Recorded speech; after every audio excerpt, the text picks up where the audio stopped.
Ibigay niyo sa akin ang baul kung ayaw niyo mamatay. Sige na, ibigay niyo na sa kanya. Wala kayong karapatan na ariin ang baul na yan. Para sa amin ang laman yan at hindi para sa inyo. O di ba? Naniwala na naman kayo na may natitira pang bala rito. Kayo talaga. Kayo tanga at hindi ako.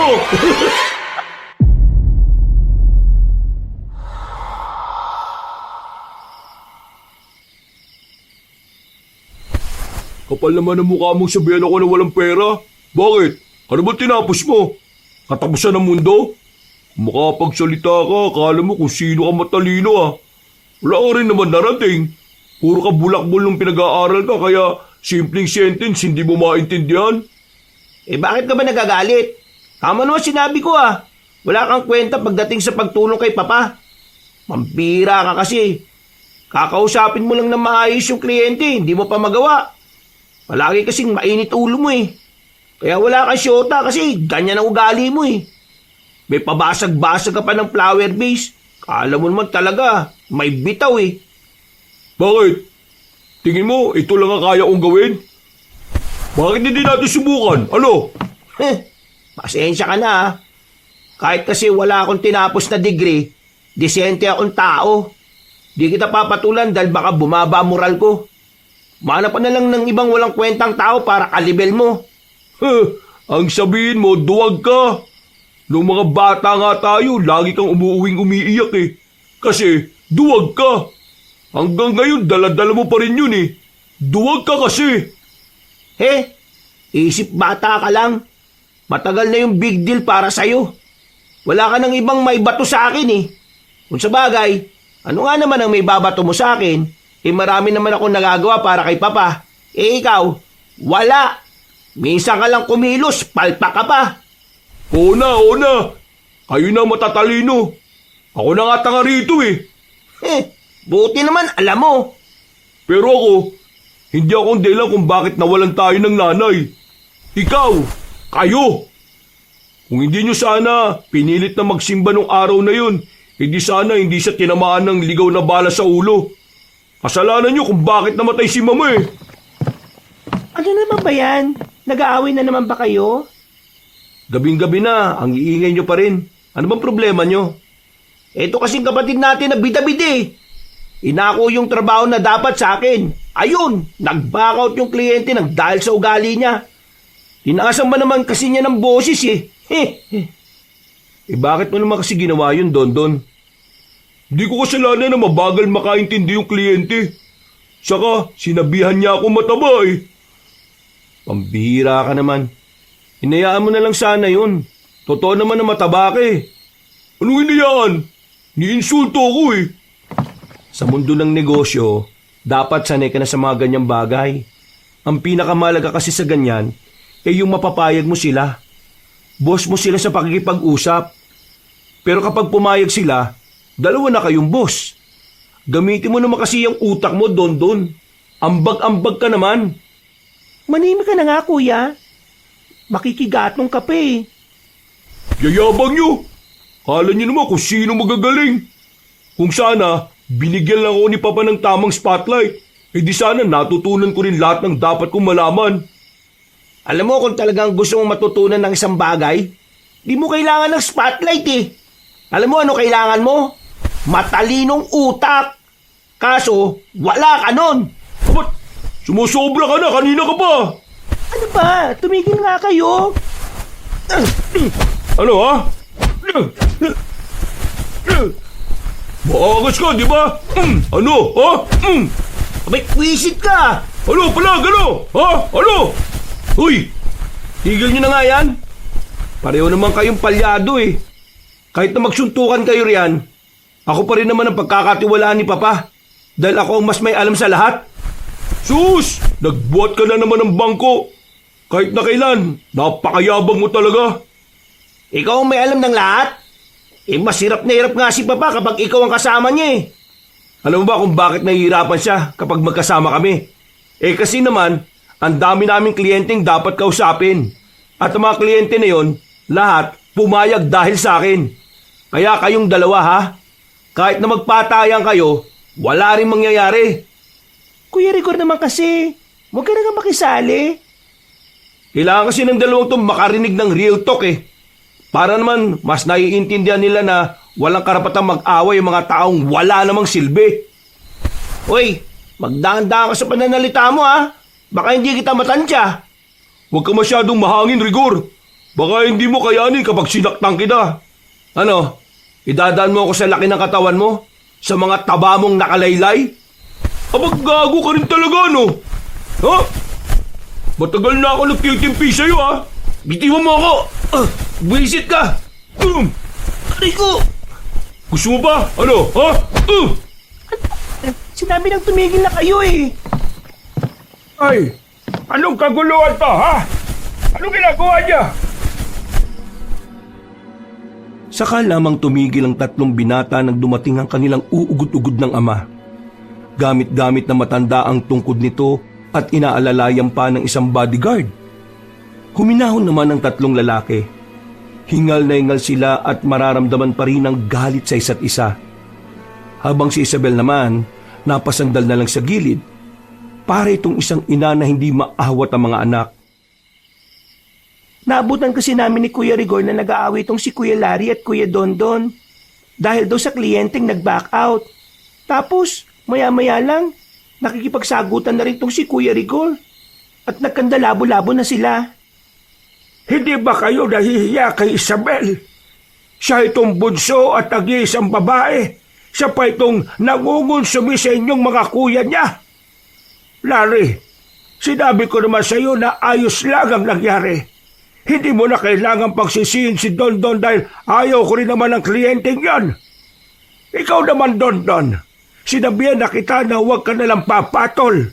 Pero anong ginawa mo? At ikaw, Rigor, ikaw ang panganay. Pero nakisali ka pa sa mga yan. Buti nga wala akong hawak na baril eh. Lakasan mo! Huwag kang bumubulo kung talagang matapang ka! Tumigil na kaya! Malapit na nga akong mamatay eh. Ganyan pa ang ginagawa niya. Sa halip na nagtutulungan kayo, ay mas lalo pa kayo nagkakawatak-watak! Sa sinabing yun ng matandang lalaki ay tanging si Isabel lamang ang nabigla. Habang ang tatlong lalaki naman, normal lang ang reaksyon. Bagay na nagdulot ng palaisipan para sa dalaga. Agad siyang lumapit sa kanyang ama. Pa, anong sinasabi mo? Meron akong problema sa kidney ko. At ang sabi ng doktor sa akin, baka hindi na ako tatagal ng 1 taon. Nagbibiro ka lang, di ba, pa? Hindi. Ito talaga ang totoo. Kaya madalas na akong umaalis kahit madali na akong mapagod ay dahil kailangan kong magpatingin sa doktor palagi. Mga anak, malapit na akong mawala sa mundong ito. Kaya naman, sana'y magkasundo na kayo. Kalungkutan ang idinulot nito para sa babaeng si Isabel. Mahal na mahal kasi niya ang kanyang ama. May tuturing niya ang sariling papa's girl. Kaya naman, ganun na lang ang bigat ng kalooban niya nang malaman niya ang bagay na yon. Pero, hindi niya kaparehong tatlong binata. Kung siya ay nalungkot, tila magkakapareho naman ang tumatakbo sa utak ng kanyang mga kuya. Sa sumunod na gabi, nababaliw na ba kayo? Anong klaseng tao kayo at paano nyo naiisip yan?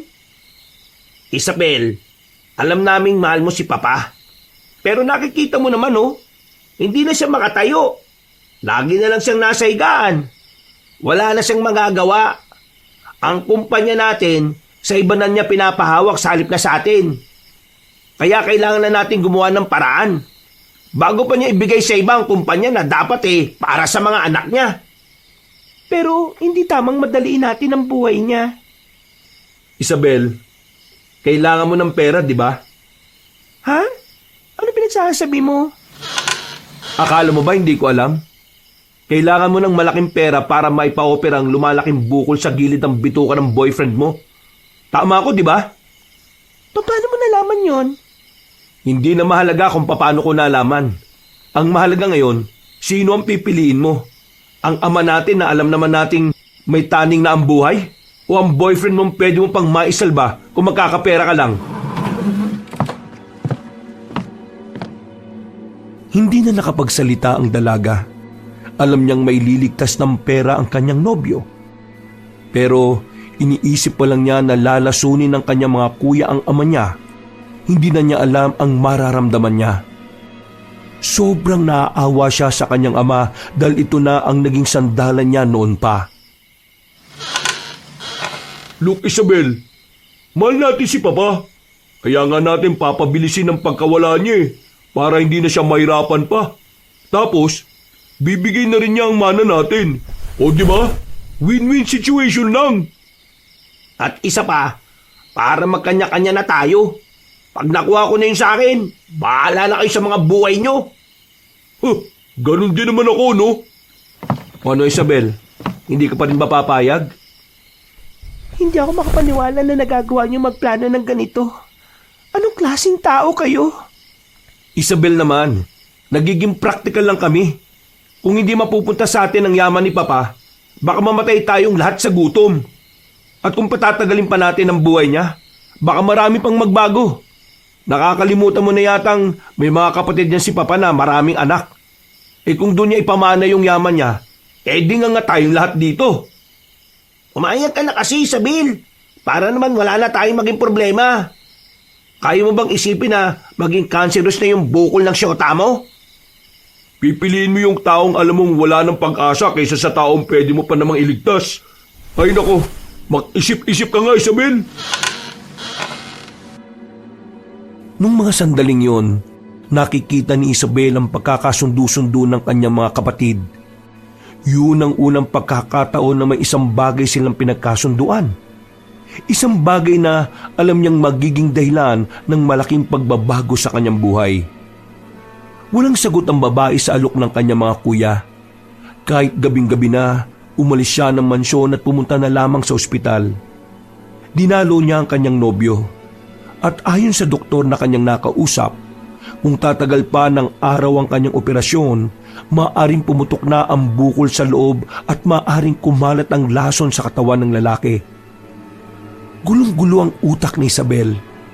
Mahal niya ang lalaki, pero mas mahal din naman niya ang kanyang ama. Hindi niya alam ang gagawin. Bumalik siya ng mansyon dakong 2:00 na ng madaling araw. Oh, saan ka ba galing, Isabel? Madaling araw na. Nakapagdesisyon na ako. Nang marinig yun ng tatlo, binitiwan nila ang mga hawak na baso ng alak. Nagkakatinginan ang mga binata. May ngiting unti-unting sumilay sa kanilang mga labi. Papayag na ako, pero sa isang kondisyon. Pambira naman babae to. May pakondisyon-kondisyon pa. Ano ba yun? Umisip kayo ng ibang paraan na wala na mararamdamang sakit si Papa. Huwag lason. Huwag din yung marahas. Yung unti-unti lang siyang makakatulog ng walang mararamdaman kahit na paghihirap. Nako, pahihirapan mo pa talaga kami. Yun na lang ang natitira kong hiling para sa kanya. Rigor, pagbigyan na natin to. O sige. Pagbibigyan ka namin ha. Pero hindi ko din alam kung paano gagawin yung sinasabi mo. Ako, may alam ako. Sumilay ang magandang ngiti ni Dondon. Hindi na muna niya to sinabi kung ano yun. Inihanda na muna nito ang kanilang sasakyan.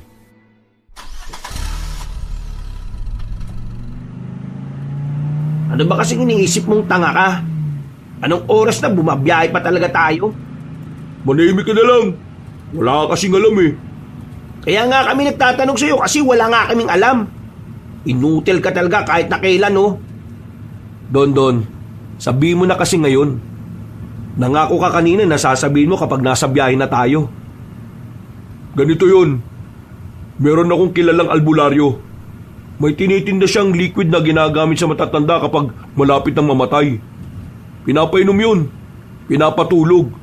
Tapos, hindi na magigising. Safe ba yan? Natawa ang tatlong binata sa tanong niya. Nakaramdam siya ng insulto, pero nanahimik na lamang siya.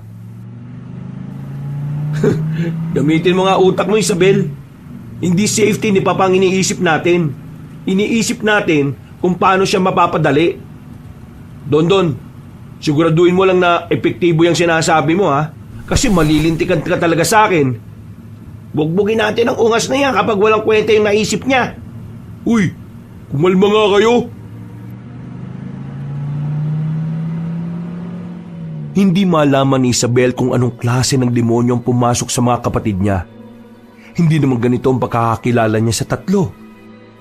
Napagtanto niya na talagang iba nga talaga ang naggagawa ng pera. Dahil dito, handa silang patayin ang ama nila.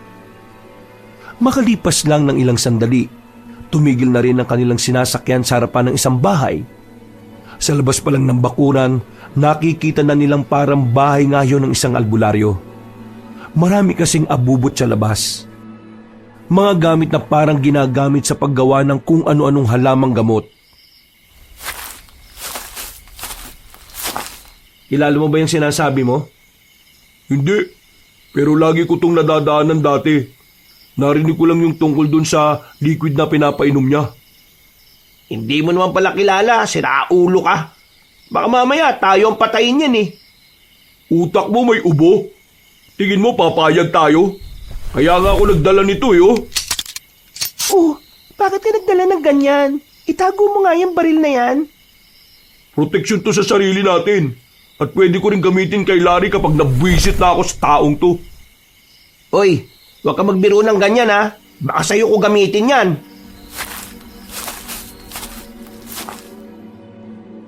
Nanahimik na sila, naglumapit na sila roon. Sinilip na muna ni Don kung may tao sa loob. Tao po!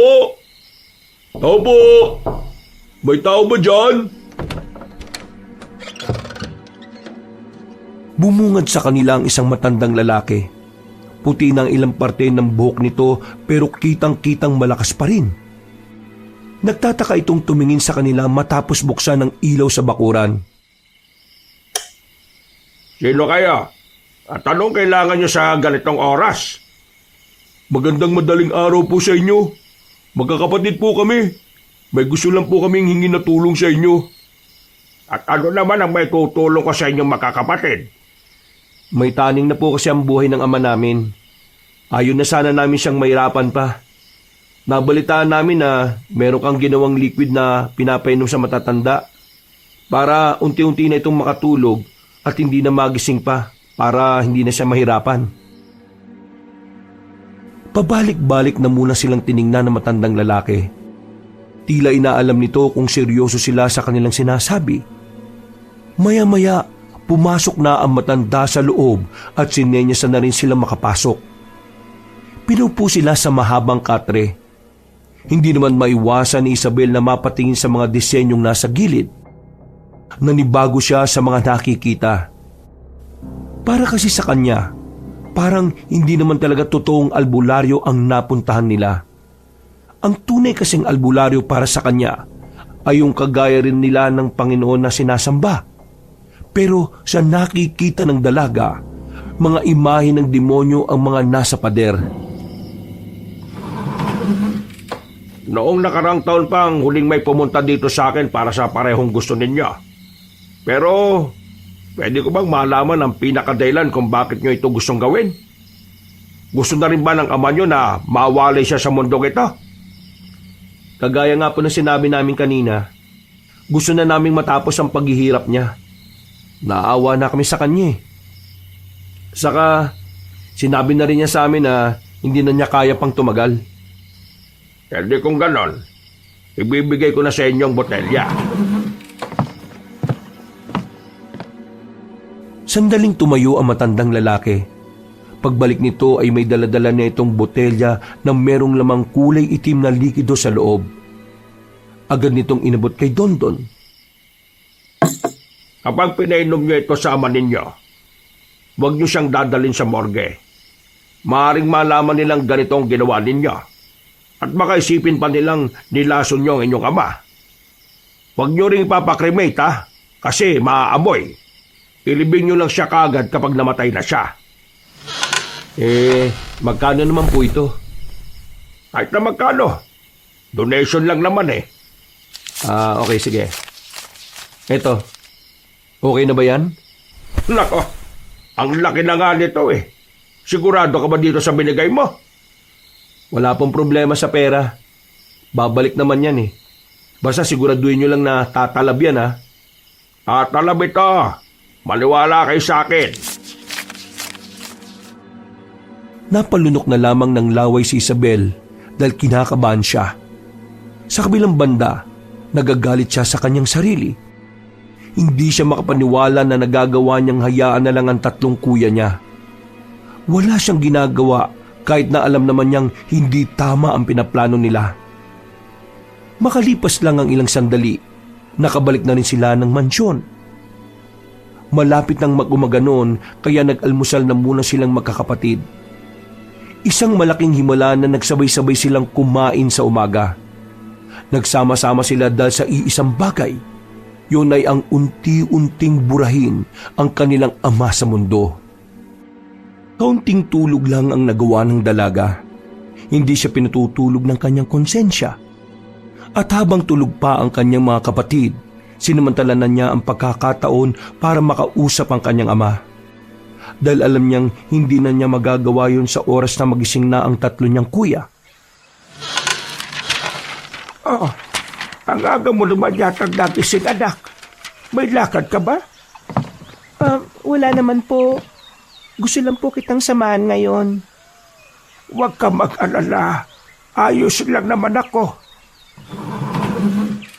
Papa, sorry po ah. Sorry saan? Basta po sorry sa pagiging hindi mabuting anak. Ano ba yung sinasabi mo dyan? Ikaw nga lang ang nag-iisang anak ko na malambing sa akin. Yung mga kuya mo, barumbado, walang galang sa akin. Hinawakan ni Isabel ang payat na kamay ni Don Pascal. Damang-dama niya ang buto-buto nitong palat. Bagay na mas lalong nagpapakirot ng kanyang damdamin. Kung sakali mang dumating ang punto na kailangan mong mamili sa pagitan ko at ng sobrang mahalaga para sa iyo, piliin mo ang mahalagang bagay o tao para sa iyo, anak. Gusto ko na lang na maging masaya ka. Hindi malaman ni Isabel kung bakit gano'n ang sinasabi ng kanyang ama. Inisip niya nga nung una na baka meron na itong nalalaman. Dahil dito, mas lalo siyang nahihirapan sa mga nangyayari. Anak, malapit na akong mawala. Kaya naman gusto kong ipamana sa inyo ang lahat ng kayamanan ko. Pero higit sa kumpanya, nais kong ipamana rin sa inyo ang isang bagay na talagang magpapabago ng buhay niyong magkakapatid. Lalong-lalo ka na. Biglang nakaramdam ng kaba ang dalaga sa sinabing yun ng kanyang ama. Tingin niya, meron pang itinatagong yaman ng kanyang ama, bukod sa mga ari-arian nila at kumpanya nila. Ang kaso nga lang, hindi na naituloy ni Don Pascal ang sasabihin ng sunod-sunod na itong umubo. Ipinatawag na lamang muna ni Isabel ang kanyang personal na doktor at saka lumabas na muna siya ng silid na matanda. Pagbaba niya sa hagdanan, nakasalubong niya si Rigor. Oh, anong nangyari doon? Mamamatay na ba si Papa? Inuubo lang. Wag muna ah. Hindi pa natin nakukuha yung last will niya.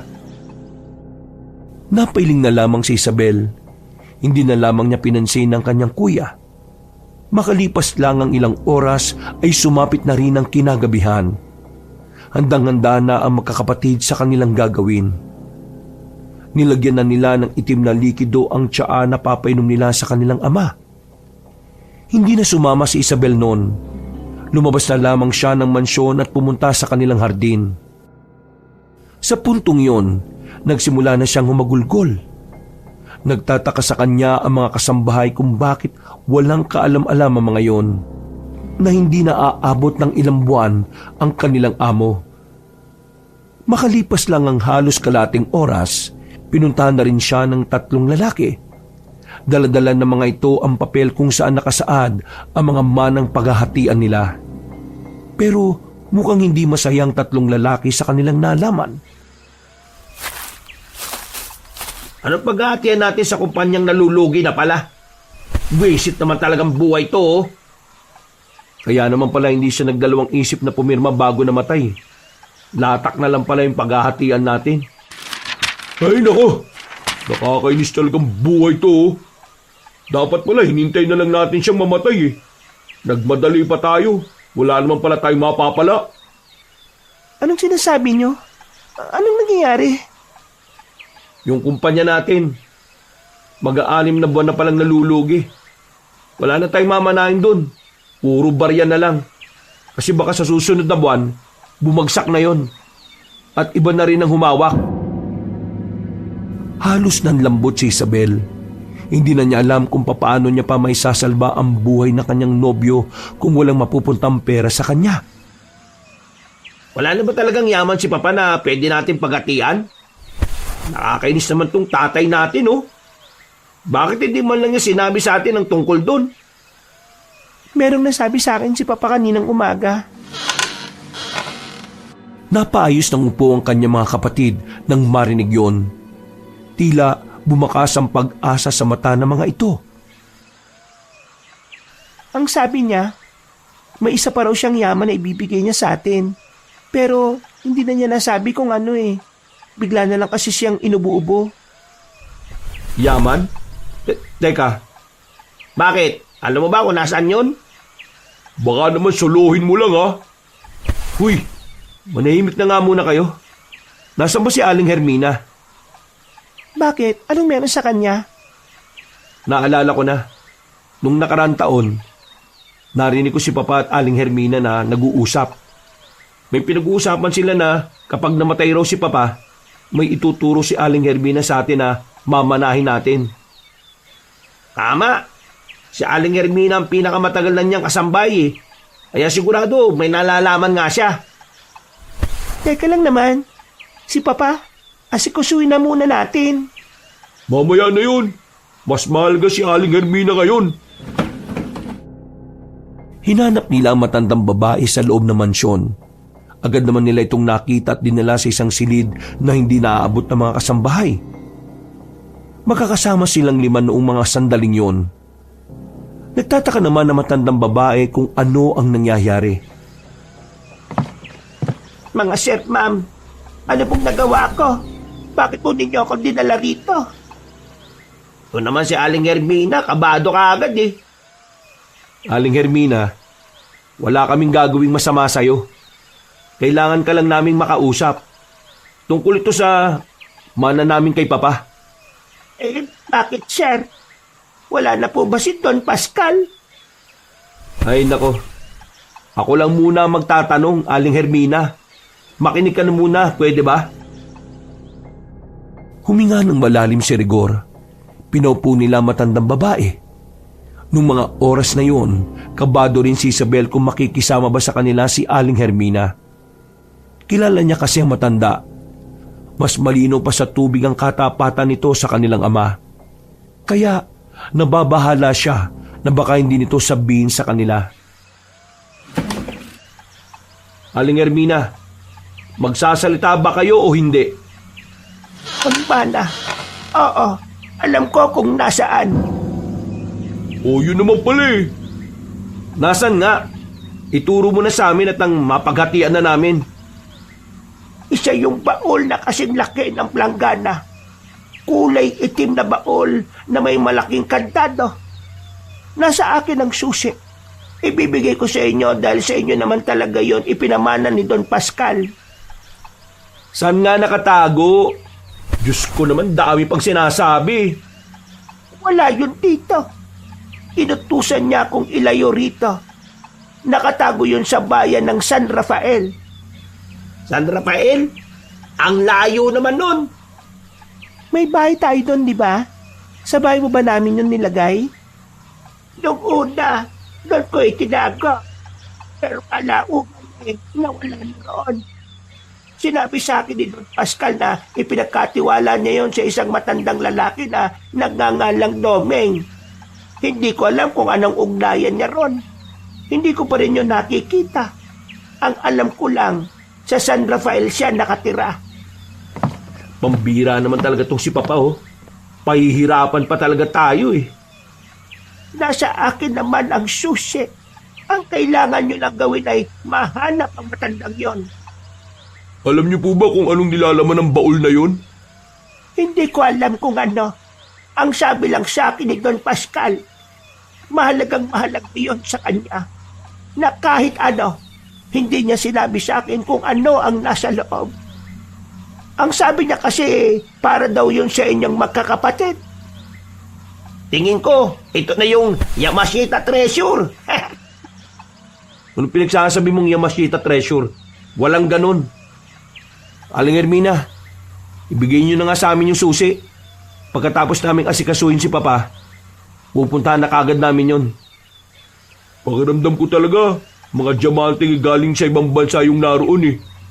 Naalala niyo ba nung umuwi si Papa galing sa Australia? Nabanggit niya noon na mag-uuwi siya ng diamante galing sa mga kaibigan niya ron.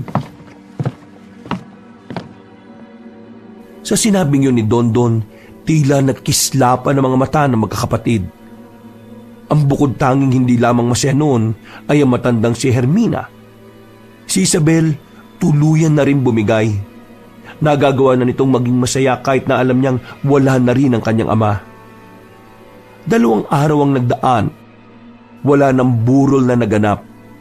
Matapos may paalam ni Rigor sa kumpanya na wala na ang kanyang ama, inilibing na rin nila ito.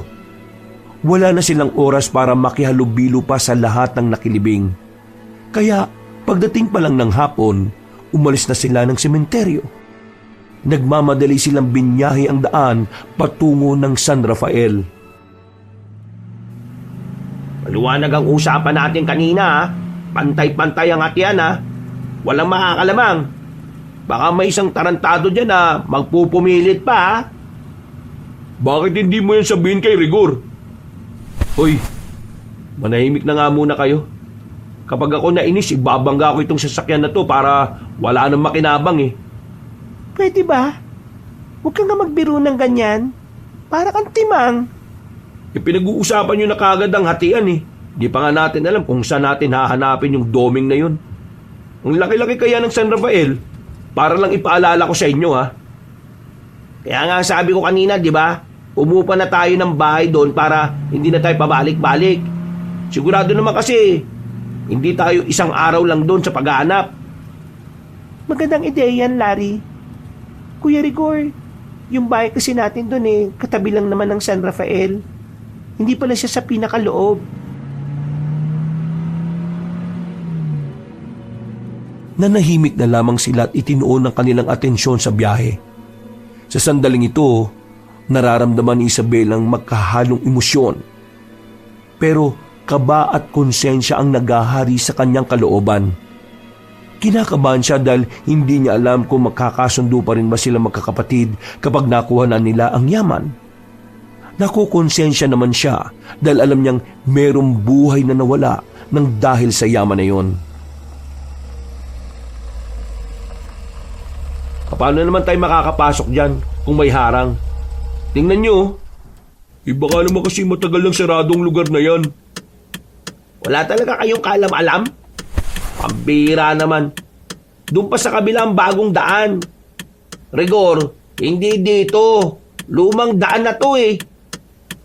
Alam mo naman pala, hindi mo pa sinabi kagad kanina. Tanga ka rin, no? Bakit? Nagtanong ka ba? Kailangan pa bang itanong? Alam mo namang pare-pareho tayo naghahanap ng lintik na baul na yon. Tama na nga. Magkaisa na nga lang tayo para sa kayamanan na yon. Mas lalo tayong walang mapapala kung ganyan kayo palagi. Pinatakbo na lamang ni Rigor ang sasakyan. Halos 5 minuto pa ang binyahe nila dahil malubak ang daan. Nang makarating na sila sa bukana ng San Rafael, nakita agad nila ang mga kabahayan sa loob. Puro sementado na rin pala ang mga bahay roon. Bumaba sila. Sandaling sinuyod ng tingin ng paligid.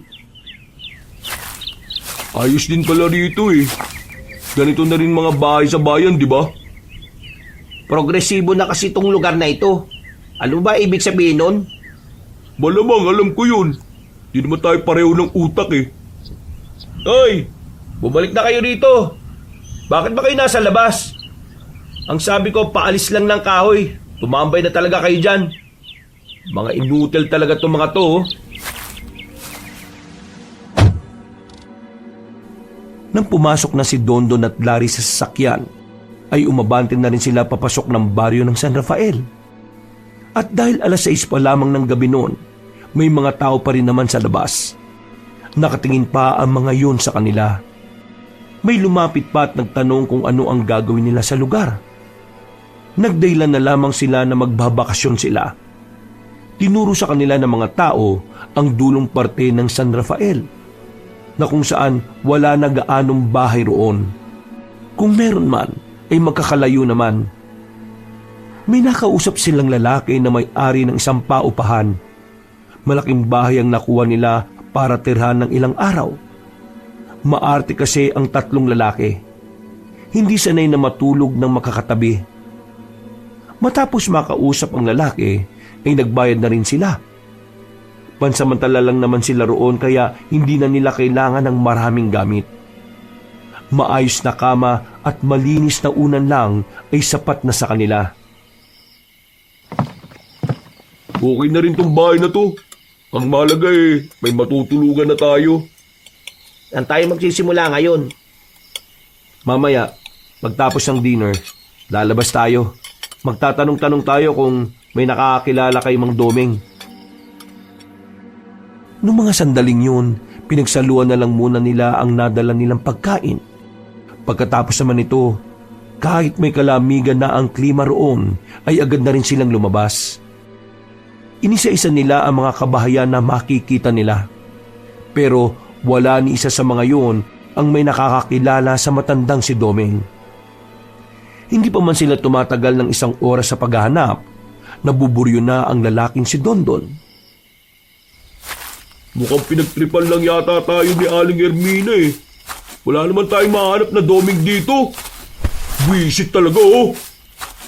Kilala ko si Aling Hermina. Hindi niya ugali ang ganon. Eh wala nga tayong mahanap na Doming dito eh. Anong gagawin natin sa susi na dala natin? Ipasok mo sa ilong mo para kumalma ka. Abat, ginagago mo ba ako? Ano ba, Dondon? Ibaba mo nga yung baril na yan. Eh nakaka-bad trip na tong taong to eh. Lagi na lang akong tinatarantado nito. Kala niya siguro, hindi ko siya kayang patayin.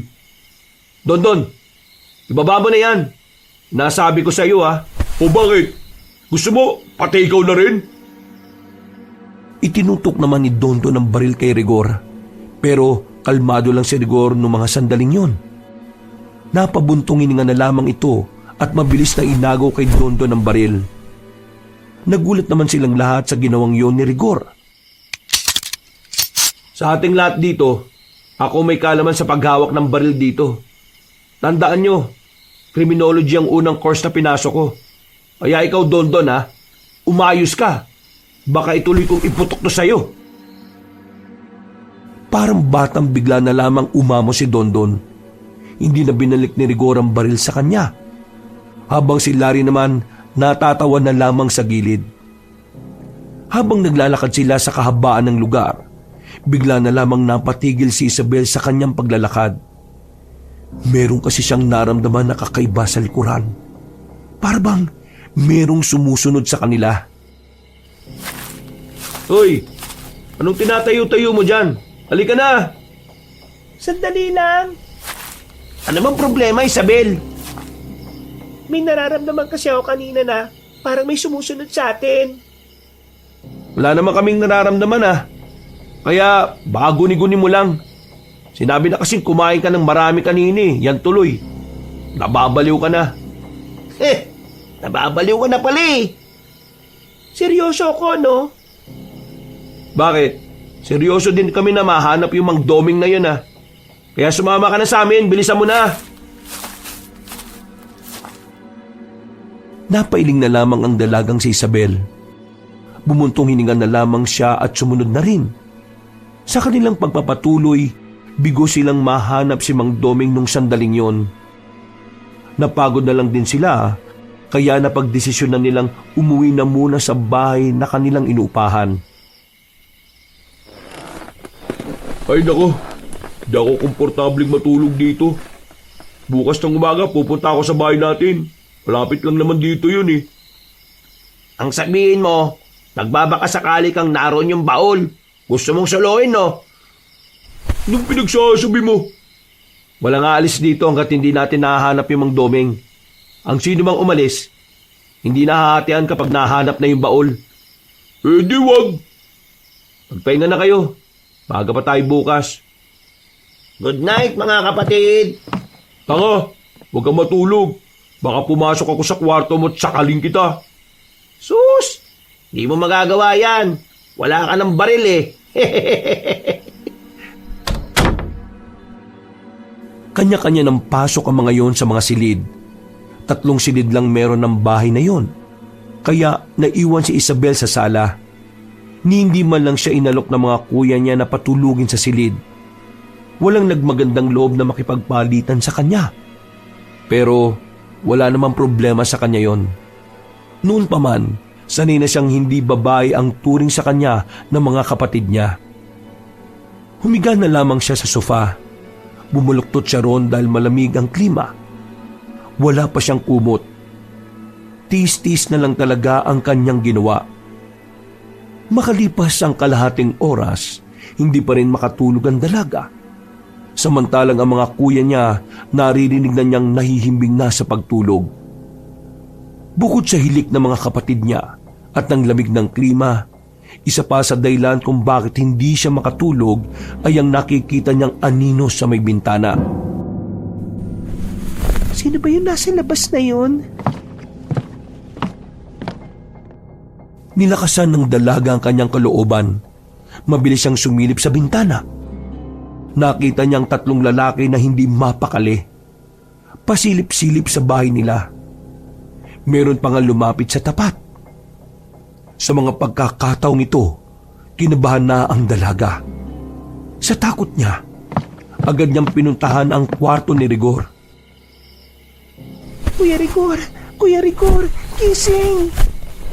Ano ba yun? Natutulog yung tao eh. May mga tao sa labas. May 3 lalaki sa labas. Parang nagmamasid sila rito eh. Ha? Ano? 3 lalaki.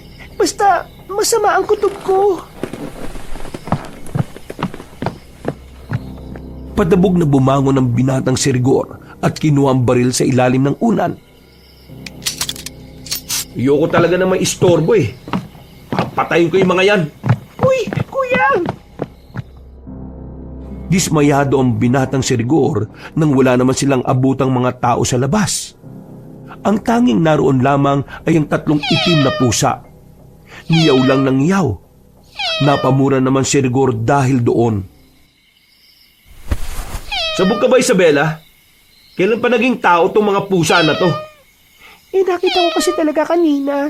Mga lalaki talaga nandito. 3 sila. Ay nako, tigilan mo ako sa trip mo, Isabela ha. Alam mong hindi ako nananakit ng babae. Kaya wag mo akong pilitin. Pwede ba? Wag mo na akong gisingin. Gusto ko magpahinga na maayos.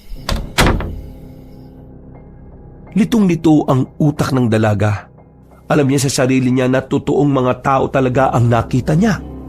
3 lalaki. Isasarado na sana niya ang pintuan sa sala nang mapansin niya ang 3 pusa. Nakatingin ito sa kanya na parabang nakakaintindi. Sinubukan niyang bugawin ang mga yon, pero hindi man lang yun umalis.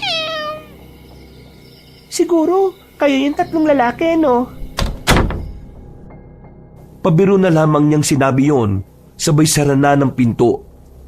Nang bumalik na siya sa higaan, bigla na lamang niyang naisip na papaano kung ang 3 pusa na yon ay ang 3 lalaking nakita niya. Kahit na alam niyang imposibleng mangyari yon, hindi pa rin yun mawala-wala sa isipan niya. Tumayo siya ulit at sumilip sa bintana. Pero sa pagkakataong yon, wala na ang mga pusa. Napailing na lamang ang babaeng si Isabela. Bumalik na lamang ang dalaga sa kanyang pagtulog. Noong mga sandaling yun ay wala na rin namang nanggulo sa kanya. Kinabukasan, maaga silang nagising. Medyo maingay ang San Rafael kapag maliwanag na. Nagkataon pa kasing malapit ang palengke sa kinaroroonan nila. Halos 5 minutong lakaran lang yon. Sa lakas ng sigawan ng mga tao roon ay umaabot talaga sa bahay na inupahan nila. Diyan ka natulog? Hindi ba halata? Sira ulo talaga yung Dondon na yun, oh. Ang usapan namin, dyan muna siya ngayon, eh. Tapos bukas ako naman dyan. Hindi pala nakipagpalitan ng sira ulo. Hindi, ayos lang yon. Sanay naman na ako sa ganito eh. Oh, nandyan na pala kayo. Nasaan si Dondon? Naliligo pa. Ang tagal nga eh. Wanan na kaya natin? Hintayin na natin. Baka mamaya kung anong gawin pa niyan eh. Oh, bakit ganyan ang mukha mo, Isabel? Huwag mo sabihin, iniisip mo pa rin yung nangyari kaninang madaling araw. Sandali lang. Anong nangyari kaninang madaling araw? May tinatago kayo, no? Tanga, pinagsasabi mo. Ito kasing si Isabel kanina, ginising ako. Sabi niya may mga lalaki raw na nasa tapat. Pero pagbukas naman namin ng pinto, puro pusang itim lang naman ang nandun. Sabihin niyo kay Dondon ha, bilisan niya.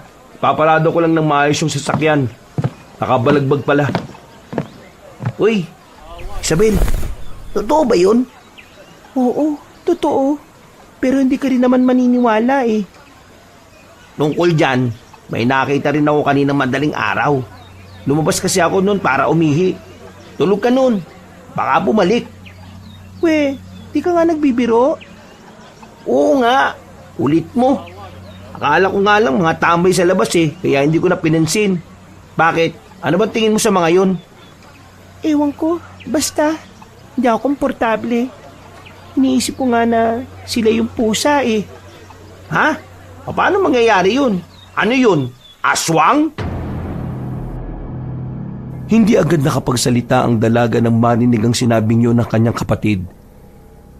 Naramdaman na lamang niyang nagtindigan ang kanyang mga balahibo. Yun din kasi ang naiisip niya. Mas lalo pang nadagdagan ng kanyang kaba nang malaman na maging si Larry ay ganun din pala ang iniisip. Uy, para kang timang. Binibiro ka lang.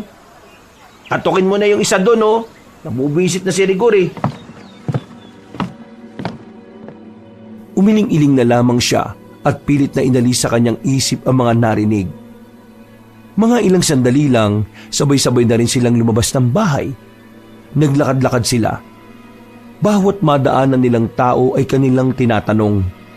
Pero bigo pa rin silang malaman kung saan nakatira ang matandang lalaki. Mas maganda kasi sana kung meron tayong picture eh. Sige nga, saan ka kukuha ng picture? Kay Aling Ermina, di ba siya naman na nagsabi nito? Hindi naman sila close nung doming eh. Kaya paano makakaroon ng picture si Aling Hermina ng matandang lalaki na yun? Mag-isip-isip ka nga. Kuya Rigor, subukan naman natin magtanong sa barangay hall. Baka meron silang alam kung sino si Mang Doming. Oh, mabuti pa nga. Saan ba barangay hall dito? Ako na magtatanong. Nilapitan ng dalaga ang isang matandang lalaki na nagtitinda ng isda. Agad naman siya nitong kinausap ng may ngiti. Barangay hall po ba? Doon po sa may gitna. May makikita po kayong pose ng ilaw doon na may karatula. Kakanan po kayo tapos diretso lang. Maraming salamat po. Ay, siya nga po pala. May kilala po ba kayo Mang Doming? Mang Doming? Parang narinig ko ng pangalan niya eh. Pero hindi ko lang alam kung saan. Bakit? Wala po. Kapag po naalala niyo siya at ang itsura niya, sabihan niyo lang kami ah. Yung bahay po namin sa bandang dulo lang po. Maraming salamat po. Nagpakita ng makahulugan ng ngiti ang matandang lalaki. Ngumiti na lamang din si Isabela at agad na ring naglakad pabalik sa mga kapatid. Pagdating nila ng barangay hall, ay agad nilang sinabi ang kanilang kailangan. Pero sa kasamaang palad, wala namang nakakakilala sa doming na sinasabi nila. Nang dahil dito, naghihinala na sila na baka niloko lang sila ni Aling Hermina. Bandang hapon, dakong 4:00, pagod na pagod silang tumungo sa kanilang inuupahan. Buwisit na buwisit din ng 3 lalaki dahil wala na naman silang napala. Ay nako, nakausap ko si Mang Jepoy mula sa mansyon. Ang sabi niya sa akin, wala na raw si Aling Hermina sa mansyon. Umalis daw kaninang umaga dala ng mga gamit niya. Wisit, mukhang hindi siya nagsabi ng totoo tungkol sa baul na yun ah. Ang masakla pa niyan, baka ibang susi naman yung binigay niya sa atin. Ay, wisit na matandang yan oh. Mukhang uunahan pa tayo sa kayamanan ah. Kumalma na nga muna kayo. Hindi tayo makakapag-isip ng maayos kapag lahat kayo emosyonal eh. O sige nga, sabi mo nga kung anong pwedeng gawin. Hindi nakapagsalita ang dalaga.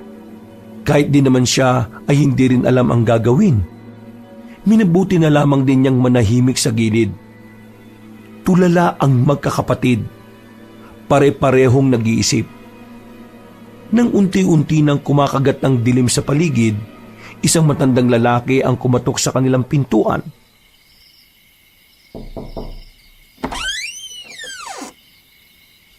Di po ba kayo yung napagtanong ako kanina sa labas? Ano pong kailangan nyo? Ako ang kailangan nyo. Sandali, sino ka ba? Ako yung Mang Doming na hinahanap ninyo. Wala kaming oras makipaglukuhan, Manong ah. Itong bad trip kami, huwag kang sumabay. Huy! Bastos ka talaga sa matatanda, no? Kumalang ka nga. Walang manners ang putik. Sige nga, kung ikaw nga si Mang Doming, paano mo kami makukumbinse? Naglabas ng ID ang matandang lalaki. May kinuha rin itong larawan sa pitaka na kung saan kasama nila ang kanilang ama. Itong larawan na ito ay kuha nung kasal ng kaibigan namin. Matagal na kami magkakilala ng tatay ninyo. Eh kung ikaw naman pala si Mang Doming, ituro mo na sa amin kung nasaan yung baul. Nasa amin ang susi. Bubuksan na lang namin. Bakit nyo kinukuha ang baul? Wala na ba si Pascal? Wala na. Namatay siya nitong nakaraan lang. May kanser. Huminga ng malalim ang matandang lalaki at saka napailing na lamang. Sinabihan ko kasi siya noon na ipatingin na sa eksperto yung sakit niya. Ayaw pa talaga. Pasensya na Mang Doming ah, pero wala kaming oras makipagdaldalan. Kailangan na naming malaman kung nasa ng baul. Tungkol sa baul, wala yun sa akin. Ba't tinatarantado niyo ba kami? Ang sabi sa amin ni Aling Hermina, ibinigay daw sa inyo ni Papa. Sino ba nagsasabi sa inyo ng totoo? Kuya naman, kumalma ka nga. Pwede, Gor. Makinig ka nga muna kasi bago ka magmaktol dyan. Sige na, Mang Doming. Maupo kayo at sabihin niyo sa amin kung anong nangyari. Inihatid sa akin ni Hermina ang baul. May kasama pa nga siyang 2 lalaki nun. Inilagay ko ang baul dun sa bahay niyo, malapit dito. Pansamantala rin akong tumira dun. Kasi akong sinabihan ng tatay niyo na mag-alaga ng bahay. At bantayan na rin ang baul na binigay niya. Pero hindi ko inaasahan ang nangyari. May mga nagnakaw ng baul sa bahay. Sinubukan ko naman silang habulin pero nakakapagtaka na ang bibilis nilang makaalis. Ang bibilis nilang gumapang. Ewan ko kung maniniwala kayo pero tingin ko yung mga nagnakaw ng baul ay mga aswang. Ano? Anong aswang? Mang Doming, seryoso ka ba sa sinasabi mo? Aswang? Magnanakaw? At saka, anong aswang? Wala namang ganyan ah. Gawa-gawa lang ng mga matatanda yan ah. Totoo ang aswang. Kasi nung kinuha nila ang baul, hindi rin naman ako tumigil na gumawa ng paraan para mabawi yun. Hanggang sa may nakita akong aswang sa gubat. Muntikan pa nga ako mamatay eh. Tingnan nyo itong mahabang peklat ko sa tagiliran. Aswang ang gumawa niyan. Totoang, magsabi ka nga ng totoo.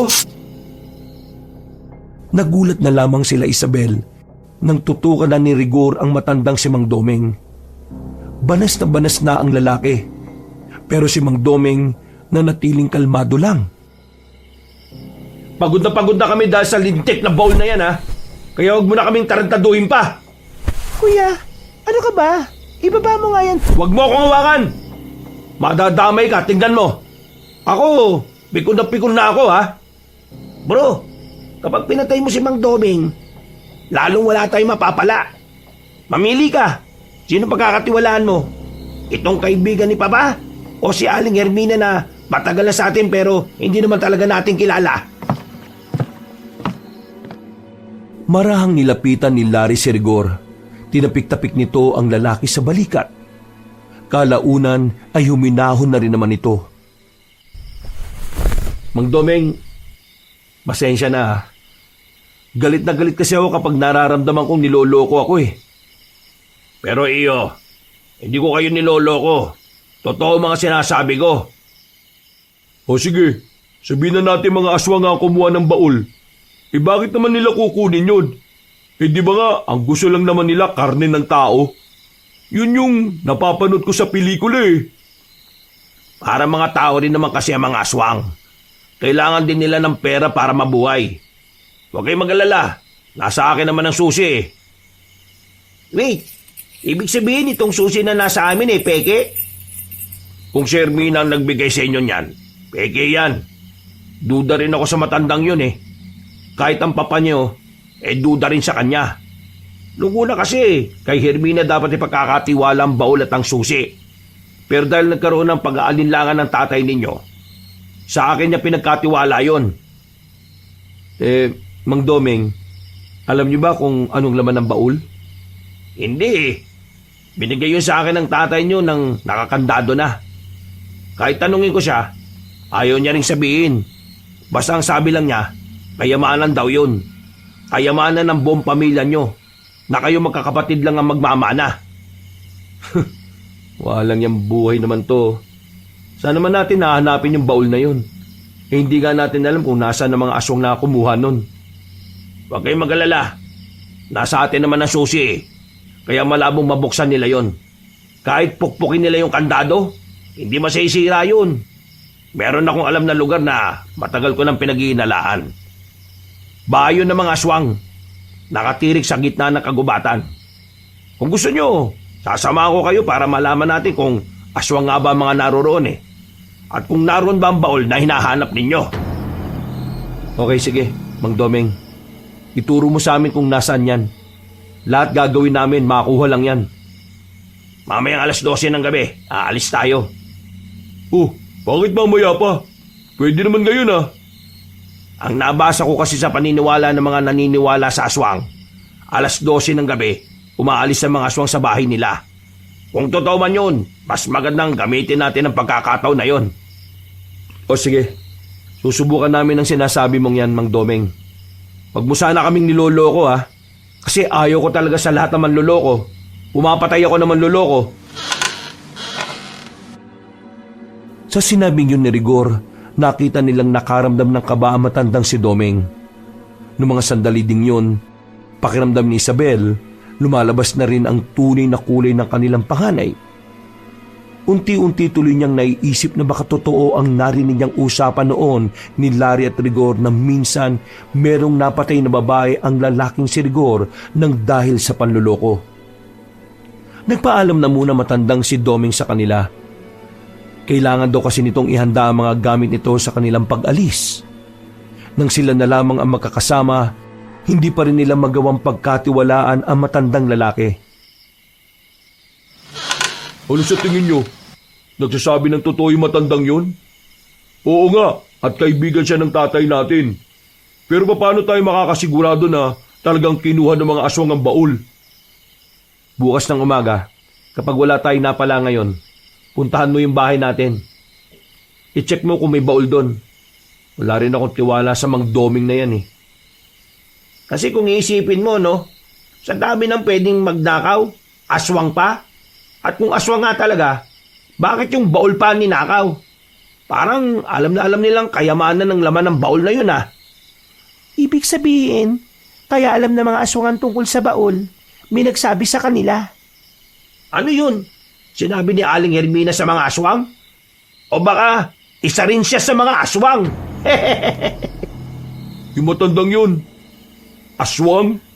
O paano mangyayari yun eh? Bagal-bagal lang ang kumilos.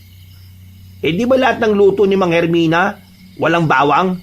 Baka nga aswang siya. Ay, tigilan nyo na nga yung aswang-aswang na yan. Nakakairita na eh. Hindi naman totoo yan eh.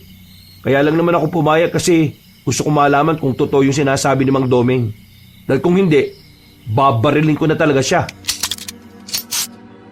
Sa mga sandaling ito, hindi malaman ni Isabel kung kanino ba siya matatakot. Kung sa kanyang Kuya Rigor ba na parang nagiging ibang tao kapag may hawak na baril, o sa mga aswang na hindi pa naman nila sigurado kung totoo ba talaga. Ay nako, mag-aalauna na wala pa rin yung matandang yun. Baka nga siguro niloloko lang tayo nun eh. Siguraduhin niya lang na hindi ko na siya makikita kapag ginawa niya yon. Oo, kalma. Ayun na oh. Alam niyo namang matanda eh. Babagal-bagal na kumilos yan. Tara, lapitan na natin. Mang Domeng, Hoy, sensya na kayo at natagalan ako ha. Inasikaso ko pa kasi yung mga paa ko eh. Nabubog kasi ako kanina. Kaya yun, nilinisan ko lang muna. kaya niyo naman po bang maglakad pa? Oo, hindi naman sa talampakan ng sugat ko eh. Dito lang banda sa may ibabaw. Nabagsakan kasi ng garapon kanina. O tara na, ituro mo na sa amin kung nasan. Nasasayang ang oras ko eh. O siya sige, sundan niyo ako. Pero ito lang ang tatandaan niyo ha. Kapag may nakita kayong tao sa kagubatan, hindi natin sila pwedeng lapitan kaagad. Wala tayong pagkakatiwalaan ha, kung hindi natin kilala. Baka mga aswang na yun. Una. Aswang. Di naman kasi totoo yan eh. Magtiwala ka na lang kasi, Kuya Rigor. Mainit kasi ulo mo eh. Bro, isipin mo na lang na kapag nakuha na natin yung baul, paldo-paldo na rin tayo. Nanahimik na lamang sila habang nakasunod sa matandang si Mang Domeng. Nagdaan lang ang halos 15 minutong lakaran. Meron na rin silang natanaw na bahay. Walang kuryente roon pero maliwanag dahil sa naglalaki ang gasera sa tapat ng pinto. Meron din mga sulo sa bawat palibot ng bahay. Ilang linggo ko nang binabalik-balikan to. Nagmamasid-masid lang ako. Pero hindi ako makalapit. Hindi ko kasi talaga sigurado kung aswang ba ang mga nakatira dyan o hindi eh. Pero madalas ko silang makita sa mga ganitong oras. Lagi silang umaalis. May mga naiiwan lang sa bahay nila para magbantay. Eh bakit nyo naman naisip na kayo na hinala sila? Ang bibilis silang tumakbo eh. Di ba nga, yung huli kong punta rito, nasugatan nila ako. Buti na lang eh, nagpatangay na lang ako sa ilog, kaya ako nakatakas sa kanila. O sige, ako na lalapit.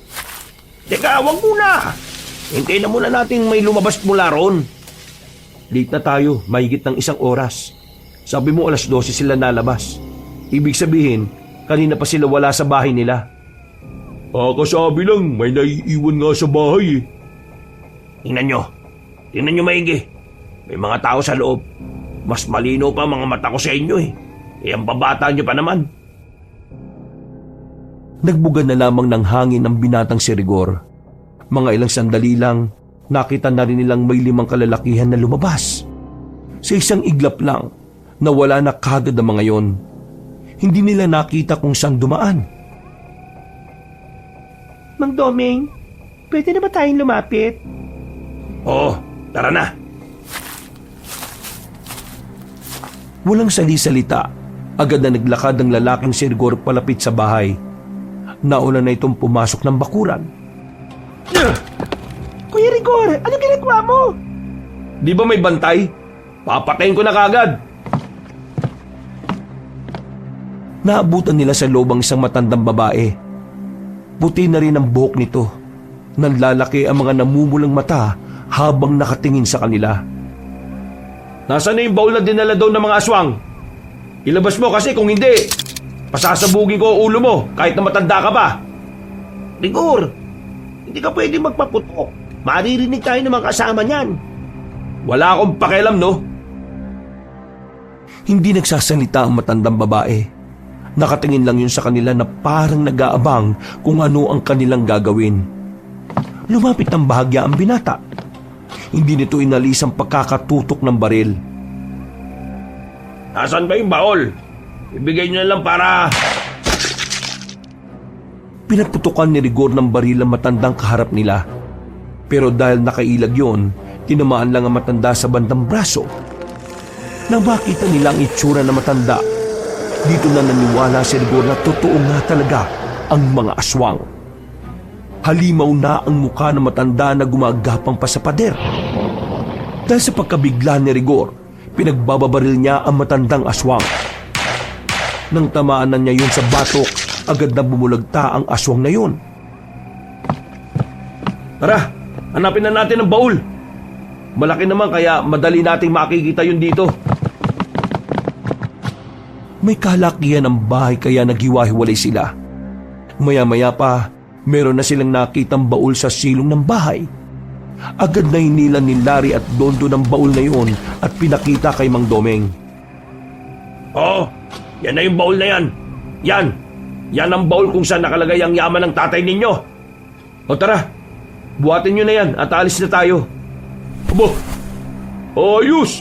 Mayaman na ako! Hoy Rigor, mas malaki sa amin ni Larry ha. Kami nakakita nito. Manahimik ka.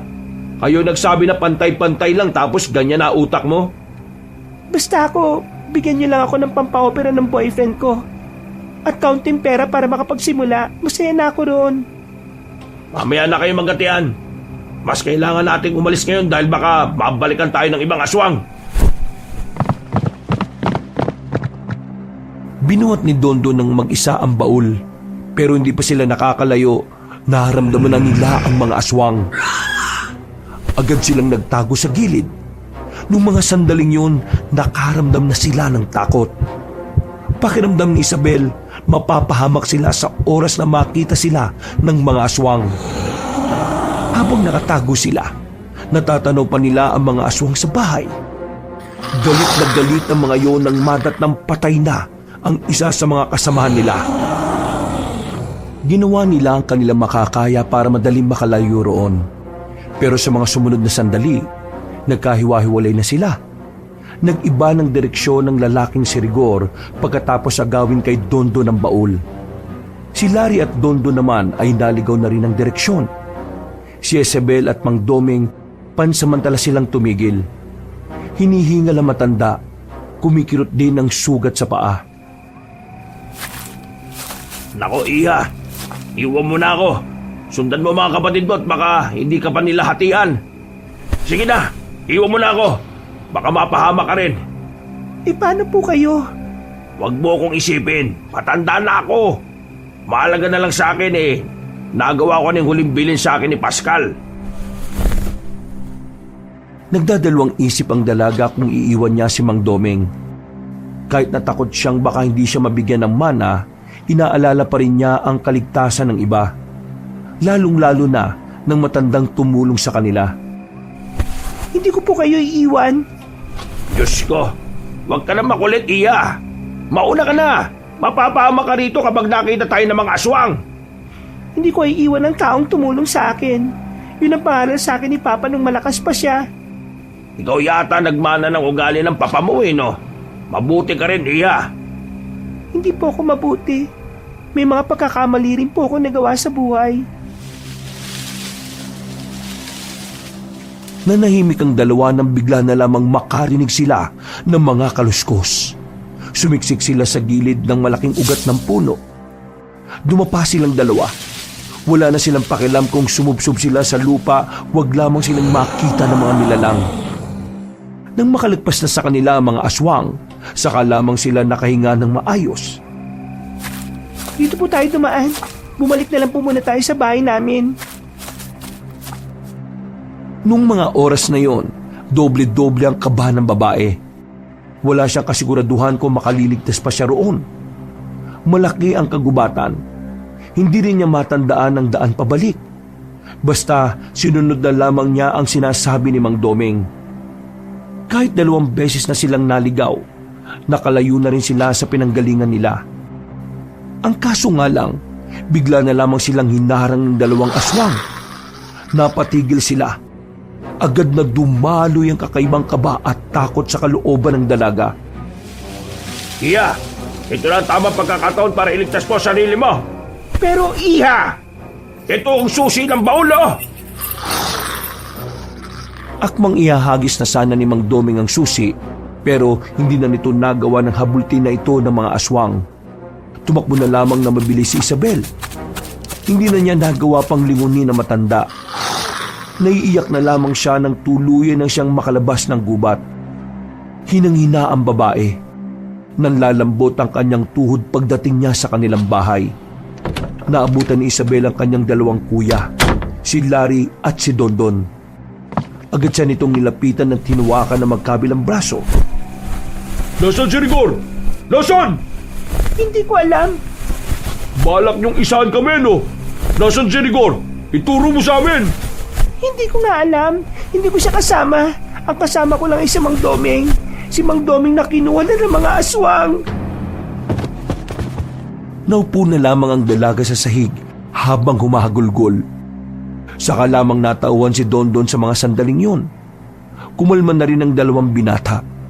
Inalalayan nilang makaupo si Isabel sa sofa. Ikaw naman kasi. Bakit mo naman kasi binigay sa kanya buwat-buwat mo na nga? Hindi ko naman binigay. Pinahawak ko lang sa kanya kasi nangalay ako eh. Malay ko bang darating ang mga aswang at magtatakbuhan tayo. Nag-iba siya bigla ng direksyon eh. Balak niya talagang suluhin yung mana ni Papa. Huwag kayo mag-alala. Hindi naman niya mabubuksan yung baul eh. Anong hindi? Nasa kanya na nga yung susi na bigay ni Mang Doming. Kanina, may binigay sa akin si Mang Doming na susi. Kaso, hindi na niya naabot sa akin. Hinablot na siya ng mga aswang. Tingin ko, peking susi yung nakay Kuya Rigor. Wala rin tiwala sa kanya si Mang Doming eh. Buti nga sa kanyang siraulo siya. Sakim, sugapa. Makain sana siya ng aswang. Sabay-sabay na lamang silang napalingon sa tapat ng marinig nilang dumating na si Rigor. Hindi pa man nakakapasok ng bahay ang binata, nilapitan na agad ito ni Dondon. Hinawakan ni Dondon ang kwelyo ni Rigor. Walang niya ka. Balak mo pa talaga suluin ang kayamanan na para sa ating lahat, ha? Ano? Pinagsasabi mo? Marahas na inalis ni Rigor ang kamay ni Dondon at tinulak ito ng malakas. Sinadya mo talaga mag-iba ng direksyon kasi ayaw mo kaming hatian, sakim ka, siraulo ka. Maayos naman ang usapan natin, bro, ah. Bakit ka naman ganyan? Ano ba pinagsasabi nyo? Wala akong balak na suluhin yun, no? Nagkataon lang na nauna akong tumakbo. Malay ko ba kung sumunod kayo sa akin? Sinadya mong kunin sa akin yung baul. Baliw! Ano pinagsasabi yung sinolo ko? Nasaan pala yung baul? Hindi ko naman nabuksan yun. Peki yata tong susi na binigay ni Mang Doming. Yang ginawa ko, itinago ko na muna sa gubat. Hindi ko yung madadala dito nang ako lang mag-isa dahil may humahabol din sa aking mga aswang. O di ba? Tinangka mong buksan? Ibig sabihin, may plano kang isahan kami. Itid naman ang utak mong isip bata ka. Malamang, bubuksan ko yun para makasigurado kung totoong yun ang baul na hinahanap natin. Ano ba minamaktol mo? Wala naman sa akin yung baul. Wala rin ako napala kasi niloko tayo ni Mang Doming. Balikan na natin yung baul at iuwi natin dito. Tapos, ipawasak na lang natin para mabuksan. Hindi mo basta-basta mawawasak yun. Sobrang tibay nun eh. Lalo na yung kandado. Kailangan talaga natin yung susi. Biniyag na ng mga aswang si Mang Doming. Kung sana hinintay nyo kaming 2, edi sana nasa atin na yung susi at nabuksan na natin yung baul. Lecheng buhay to. Kung kailan nasa atin na yung baul, wala naman yung susi. Buisit. Tingin ko, kailangan na muna natin puntahan yung mga aswang at kunin kay Mang Doming yung susi. Isan nga. Babalik tayo sa bahay na yun. Malamang sa malamang, hindi natatambay ang mga aswang doon. Yun lang. Di ko rin alam. Nasa gubat lang ang mga yan. Suyurin lang natin yung gubat bukas. Papasok na sana si Rigor sa kanilang bahay nang biglang magsalita pa si Dondon na kinabwisit naman ng binata. Bigo ka sa pagtangka mong solohin ng yaman. Galingan mo sa susunod, ha? Hoy, ilang beses ko bang sasabihin sa'yo? Hindi ko intensyon na itakbo ang baul. Di ka ba nakakaintindi? O gusto mo barilin na kita ngayon? Sus, matapang ka lang kasi may baril ka eh. Biglang kinuha ni Rigor ang kanyang baril. Itinutok niya yung kay Dondon. Pero hindi na nagpapakita ng takot ang binatang si Dondon. Sa halip ay hinawakan pa nito ang baril at saka itinutok ng malapitan sa muka. O yan, iputok mo. Ano, kaya mo? Pwede ba? Huwag na nga kayo magganyan. Sa halip na nagkakagulo tayo, magkaisa na lang tayo. Saka na kayo mag-away kapag nakita na natin laman ng baul. Kaya mas lalo tayong nahihirapan eh. Kasi wala kayong pagkakaisa. Pareho kayong gahaman eh. Tama naman si Isabel eh. Kaya tigilan nyo na yan. Wala namang mangyayari kung isa sa inyo mamamatay. Mas malulugi pa kayo. Ibinabahan ni Rigor ang baril at saka bumuntong hininga. Ibinalik nito ang baril sa tagiliran. Bukas ng umaga balikan natin ang baul para patunayan ko sa inyo na hindi ko yun susuluhin. Itinago ko yun sa isang maliit na kuweba. Naglakad na lamang papasok ng bahay si Rigor. Nakahinga naman ang maluwag si Isabel dahil humupa na rin ang gulo. Naging kalmado man ang kanyang mga kuya na natili namang magulo pa rin ang utak ng babae. Naiisip niya pa rin ang huling eksena na nakita niyang hinablot ng mga aswang ang matandang si Domeng. Oh, pampantok lang. Baka hindi ka na naman makatulog bukas. Maaga pa alis natin. Maraming salamat, kuya. Isabel, kakampi mo ako rito. Wala akong tiwala kay Rigor at kay Dondon. Tayong dalawang dapat magtulungan. Anong plano mo? Nararamdaman ko kasi na papatayin tayo ni Rigor kapag nakuha na natin yung susi eh. Ganun din ang pakiramdam ko kay Dondon. Kaya bukas, uunahan ko na sila. Ano? Huwag ka nang maingay. Lakas ng boses mo eh. Papatayin mo yung mga kapatid natin para sa yaman? Napaka-inosente talaga ng utak mo eh, no? Isabel, tayo ang mamamatay kung hindi natin tatapatan ng kademonyohan yung dalawa nating kapatid. Kailangan natin palaban tayo. Kita mo naman na unti-unti nang lumalabas yung kulay ng dalawa, di ba? Tingin mo, susunod sila sa kasunduan na maghahati? Hindi. Parehong sakim yung dalawang yun eh. Pero kapatid natin sila, kuya. Sus, si Papa nga, kinaya nating mawala eh. Yung dalawang demonyo pa kaya? Hindi na nakapagsalita pa si Isabel. Nakaramdam na naman siya ng konsensya. Alam niyang wala naman silang pagkakaiba kay Dondon at Rigor. Dahil isa rin naman siya sa mga pumayag na mawala agad ang kanilang ama. Bumuntong hininga na lamang ang dalaga at saka nilaklak ang alak na binigay ni Larry. Nagising ang dalaga na wala ng sasakyan sa labas. Naalimpungatan siya. Inakala niyang iniwan na siya ng mga kuya niya. Pero nawala ang kanyang kaba nang makitang kalalabas lang ni Rigor sa banyo.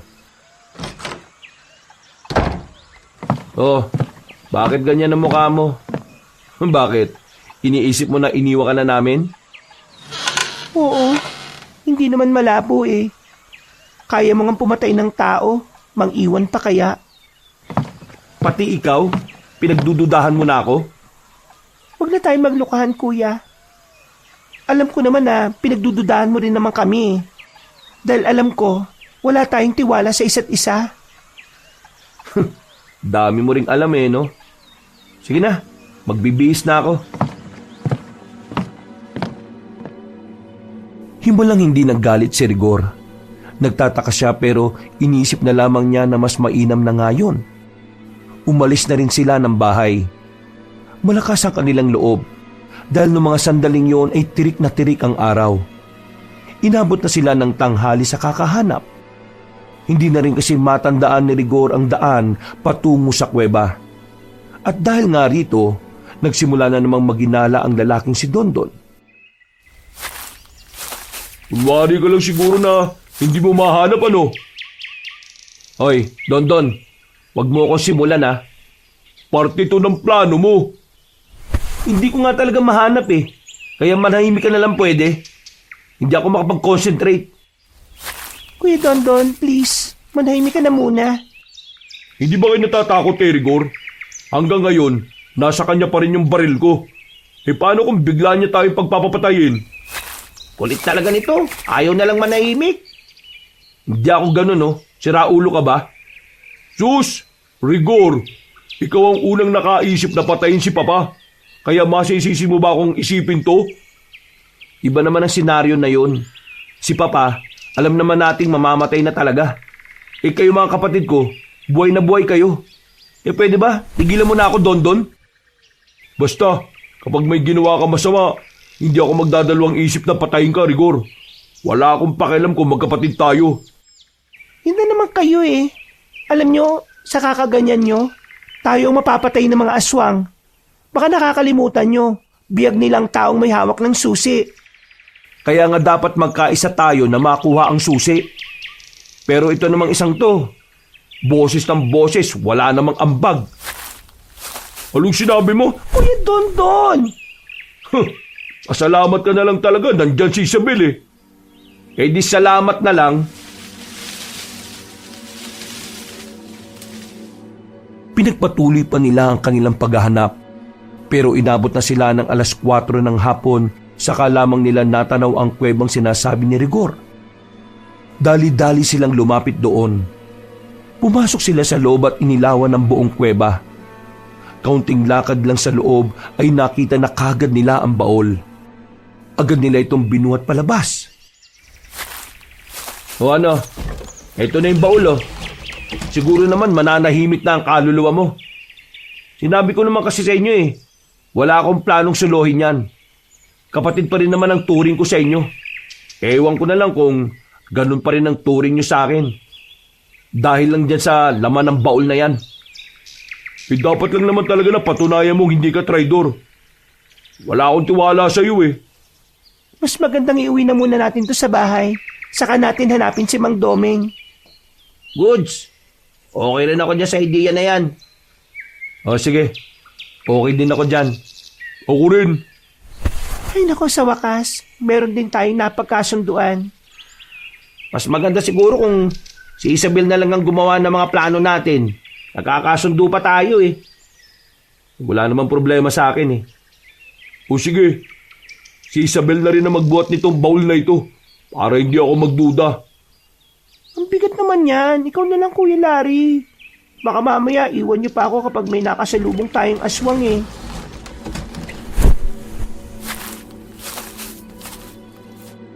Mga ilang sandali lang, umalis na rin silang 4 doon. Sinimulan na rin nila ang paglalakad. At dahil malayo-layo pa ang kanilang tatahakin, inabot na naman sila ng dilim sa daan. Sa puntong ito, nagsisimula na namang dumaloy ang kaba sa kalooban ni Isabel. Hanggang sa mga sandaling yun pa rin kasi, hindi pa rin nila mahanap ang daan palabas sa gubat na yun. Di man lang tinandaan yung dinaanan natin kanina. Eh ikaw ang unang nakarating dun, Rigor. Isisisi mo na naman ba sa akin? Kayo nga, hindi nyo rin natandaan eh. Sinisi ko ba kayo? Pumagitna na sa kanilang dalawa ang dalagang si Isabel. Nararamdaman na naman kasi ng babae na parang magpapang-abot na naman ang mga ito. Eh makakalimutin ako sa direksyon eh. Kung talagang kilala mo ako, dapat alam mo yun. Pasensya ka na ah. Hindi kasi kita kilala eh. Kung sa bagay, Oh bro, huwag mo na ituloy. Kapag ako nainis, itatakbo ko na tong baol. pwede subukan mo. Uy, biro lang naman. Seryoso ka masyado eh.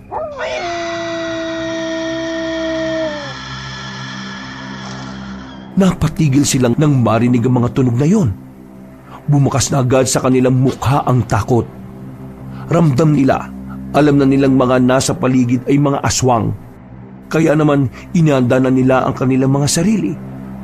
Pansamantalang inilapag ni Larry ang baul. Maya-maya pa, Nandiyan na sila! pinayuko ni Larry si Isabel. Ganon din naman si Dondon at Rigor. Wala talaga kayong tiwala sa akin no? Bakit may mga baril din kayo? Anong gusto mo? Ikaw lang? Binigyan lang ako ni Dondon. Huwag mo akong sisihin. Saka lang napagtanto ni Isabel na mga baril pala ang laman ng bag na inilagay ni Dondon sa compartment. Laking pasasalamat ni Isabel noon kasi kahit na papaano, nagagawa nilang maitaboy ang mga aswang. Sa may gilid, tara! Doon ang daan! Hinila ni Isabel ang baul. Tinulungan naman siya ni Larry. Nang makarating sila sa gilid, umuna naman si Rigor sa pagpapaputok. Larry! Bigay mo yung baril kay Isabel. Ikaw magbitbit ng baul. Ha? Sigurado ka ba? Para mas mabilis tayo. Sige na! Nagulat na lamang ang dalaga nang iabot sa kanya ni Larry ang baril. Marunong naman siyang gumamit nito dahil nagpa-firing din naman siya nung isinasama siya ng kanilang ama. Ang kaso nga lang, takot siya sa putok ng baril. Pero kahit na ganon, hindi siya nawalan ng lakas ng loob para kalabitin din ang gatilyo. Nakipagsabayan siya sa kanyang dalawang kuya. Sa unang 10 minuto ay nagawa nilang takasan ng mga aswang. Marami na rin silang tinamaan. Pero hindi habang buhay ang kanilang swerte. Dumating na rin sila sa puntong naubusan na sila ng bala. Dito na muna tayo sa punong to. Wala tayong magagawa nito. May 3 pa akong bala. Sira ulo ka ba? Anong magagawa ng 3 bala mo? Ilagpas 10 yung aswang na natitira. Anong gusto mo? Mamatay na lang tayo ng ganito? Lalaban ako. Hanggang kamatayan. Hindi ako duwag kagaya mo, no? Ako rin. Lalabanan ko na lang sila kaysa matigo akong walang saysay. Hindi na natin sila pwedeng labanan. Mamamatay lang tayo. Umisip tayo ng ibang paraan para hindi nila tayo masundan. Biglang tumayo si Dondon ng mga sandaling yon. Akala nila lulusob ang binata sa mga aswang. Pero nagulat na lamang sila nang bigla sila nitong tutukan ng baril. Uy! Ginagawa mo! Kuya Dondon, ano to? Nagkausap na tayo, di ba? Sinasabi ko na nga be. Siya ang totoong sakim sa ating 4 Ginagawa ko lang kung ano sa tingin ko makakasalba sa akin. Tingin nyo, may tiwala ako sa inyo? Alam ko na tumatakbo na rin sa utak nyo na kapag nakuha nyong susi, papatayin nyo rin ako. Ba't tarantado? Ikaw lang nag-iisip niya, no? Ikaw lang ang utak kriminal dito eh. Don, bro, baba mo yan. Pag-aatihan natin to ng patas. O kung gusto mo, 50% sa'yo eh. Pag-aatihan na lang namin ng natitirang kalahating porsyento. Makinig ka bro, magkakapatid tayo. Kuya Dondon, magkakadugo tayo rito. Hindi dapat tayo nagpapatayan. Magkakapatid? Magkakadugo? Wow ah!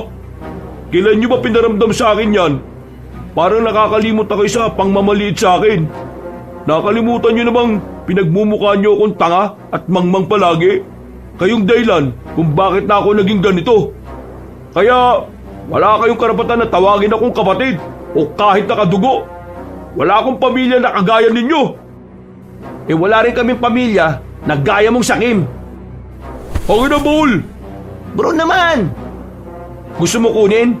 Eh di kunin mo kung kaya mo! Napagilid si Rigor ng barilin ni Dondo ng puno na nasa gilid nila. Dito nila naramdaman na handa nga talagang pumatay ng tao ang binatang si Dondon. Ibigay nyo sa akin ang Baul kung ayaw nyo mamatay. Sige na, ibigay niyo na sa kanya. Pero paano naman tayo? Ibigay niyo na sa kanya. Kanya-kanya na yan. Mas mahalaga ang buhay natin kaysa sa kayamanan na yan. Baliw ka ba Isabel? Ang dami na natin pinagdaanan tapos hahayaan lang natin mapunta sa kanya lahat? Sabi ko na nga ba at hindi ka papayag, siraulo ka Pero wala ka namang magagawa. Huwag ka nang umepal. Ipapaalala ko lang sa'yo, Rigor May 2 bala pang baril na hawak ko. Walang iya ka talaga. Demonyo ka! Sakim! Sugapa! Ayoko nang maraming sinasabi. Ilapit mo na rito yung baul. Kung hindi, 2 sa inyo mamamatay. Kuya Larry, ibigay mo na nga sa kanya.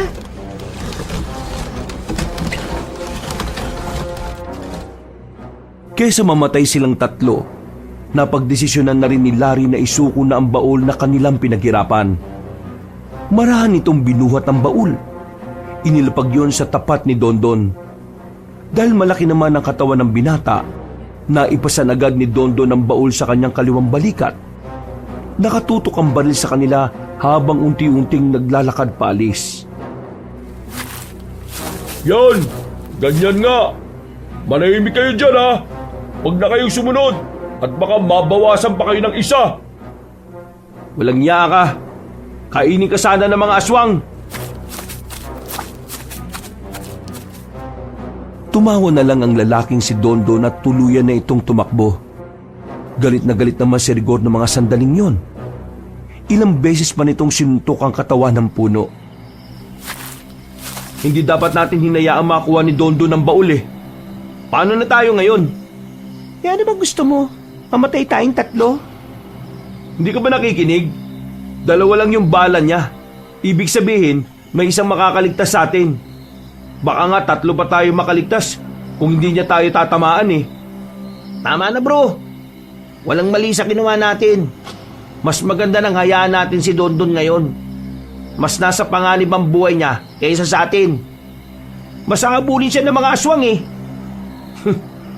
Bisit na buhay to. Kung ako sana tumayong leader sa atin, di sana hindi tayo naisahan ni Dondon. Wala na tayong magagawa. Ang dapat nating gawin ngayon, makontento na lang tayo sa latak na pamana sa atin ni Papa. Hayaan na natin ang kayamanan na yun kay Dondon. Mahirapan pa tayo doon. Ang daming kaagaw. Hindi ako papayag na mapunta yun sa kanya. Gagawan ko to ng paraan. Nang marinig nila yon, ay agad-agad silang nagtungo sa direksyon na dinaanan ni Dondon. Nang marating nila yon, nakita nila si Aling Hermina na nakahawak na sa kaliwang braso nito. Habang si Dondon naman ay sugatan na rin ang kanang braso. Nung una, nalilito pa sila kung ano ang nangyayari. Nalilito sila kung bakit naroon ang matandang babae at kung bakit sugatan ang 2. Aling Hermina, ano ginagawa niyo rito? Aswang ang matandang yan. Balak niyang kunin sa akin tong baul. Nasa kanya ang susi nito. Nakuha niya kay Mang Dobeng. Wala kayong karapatan na ariin ang baul na yan. Para sa amin ang laman yan at hindi para sa inyo. Sinasabi ko na nga ba At may tinatagong katauhan ng matandang yan Aswang ka pala, Aling Isabel? Ang tagal kang nasa amin pero niloko mo lang pala kami tungkol sa katauhan mo. Anong niloko? Masyado lang talaga kayong abala sa yaman ninyo kaya hindi nyo ako napapansin. Aling Hermina, wala kang karapatan na ariin ang kayamanan ng tatay namin. Hindi ka naman namin kamag-anak Sino ka ba? Mas walang karapatan ng mga anak ni Don Pascal dahil kayong 4. Masasama kayong anak. Pinatay nyo ang sarili nyong ama. Kayo ang pumatay sa kanya. Kaya hindi ito mapupunta sa inyo. Sinubukan ni Dondon na paslangin ang matandang aswang. Pero dahil likas sa matanda ang pagiging mabilis, nakailag ito ng bahagya at tinamaan lang ito sa kamay. Dahil dito, nabitiwan ni Aling Hermina ang hawak-hawak na susi. Noong mga sandaling yon, hindi na rin nagsayang ng oras si Rigor. Mabilis itong tumakbo patungo sa matandang aswang. Sinipa yun ni Rigor. Nang tumansik ito, sinamantalan na nitong kunin ang susi. Ang kaso nga lang, hindi naman pumabor sa kanila ang sumunod na nangyari. Dahil maya-maya lang ay dumating na rin ang ibang aswang na kasamahan ni Aling Hermina. Inatake ng mga yon si Dondon. Sa takot na mamatay, lumayo ang lalaki. Sinubukan pa nitong bitbitin ng baul pero hindi na nito kinaya. Hindi nila ng mga aswang ang baul at saka mabilis na umalis. Hindi ako papayag na kayo makinabang sa yaman ni Don Pascal. Inyo ang susi, pero nasa amin ang baul. Kahit duguan na matandang babae, agad na itong gumapang paalis. Natulala na lamang si Isabel sa lahat ng mga nangyari. Hindi pa rin siya makapaniwala na ang kasambahay na matagal nang naging parte ng kanilang buhay ay isa palang aswang. Napatingin silang lahat kay Dondon. Agad sila nitong tinutukan ng baril na kalaunan ay tumigil ang tutok kay Rigor. Nang dahil sa katangahan mo, nakuha na naman ng mga aswang ang yaman ni Papa. Mahirapan na naman tayo makuha ang mga gusto natin eh. Kahit na kailan talaga, wala kang utak. At kung meron man, hindi mo naman ginagamit. Sige, lumapit ka. Puputokan talaga kita. Don, huwag mo akong gawing tanga. Alam kong wala nang bala yan. Nagpaputok ka sa amin kanina ng isa. Nagpaputok ka rin ngayon ng dalawa kay Aling Hermina.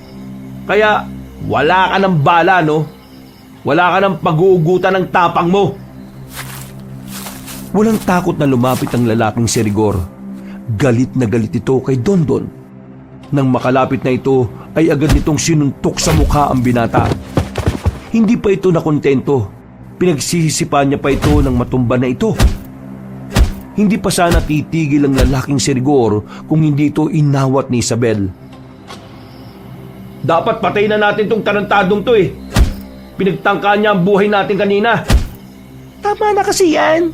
Bakit ba kasi hindi na lang tayo magkaisa? Nakakainis talaga kayo. Tumayo si Dondon. Kinuha ulit nito ang baril at itinutok ulit kay Rigor. Nanginginig na ang kamay nito sa sobrang galit. O ano? Babarilin mo ako? Ilang beses ko bang sasabihin sa'yo na hindi ako tanga na gaya mo? Marunong ako magbilang. Naniwala ka naman sa akin.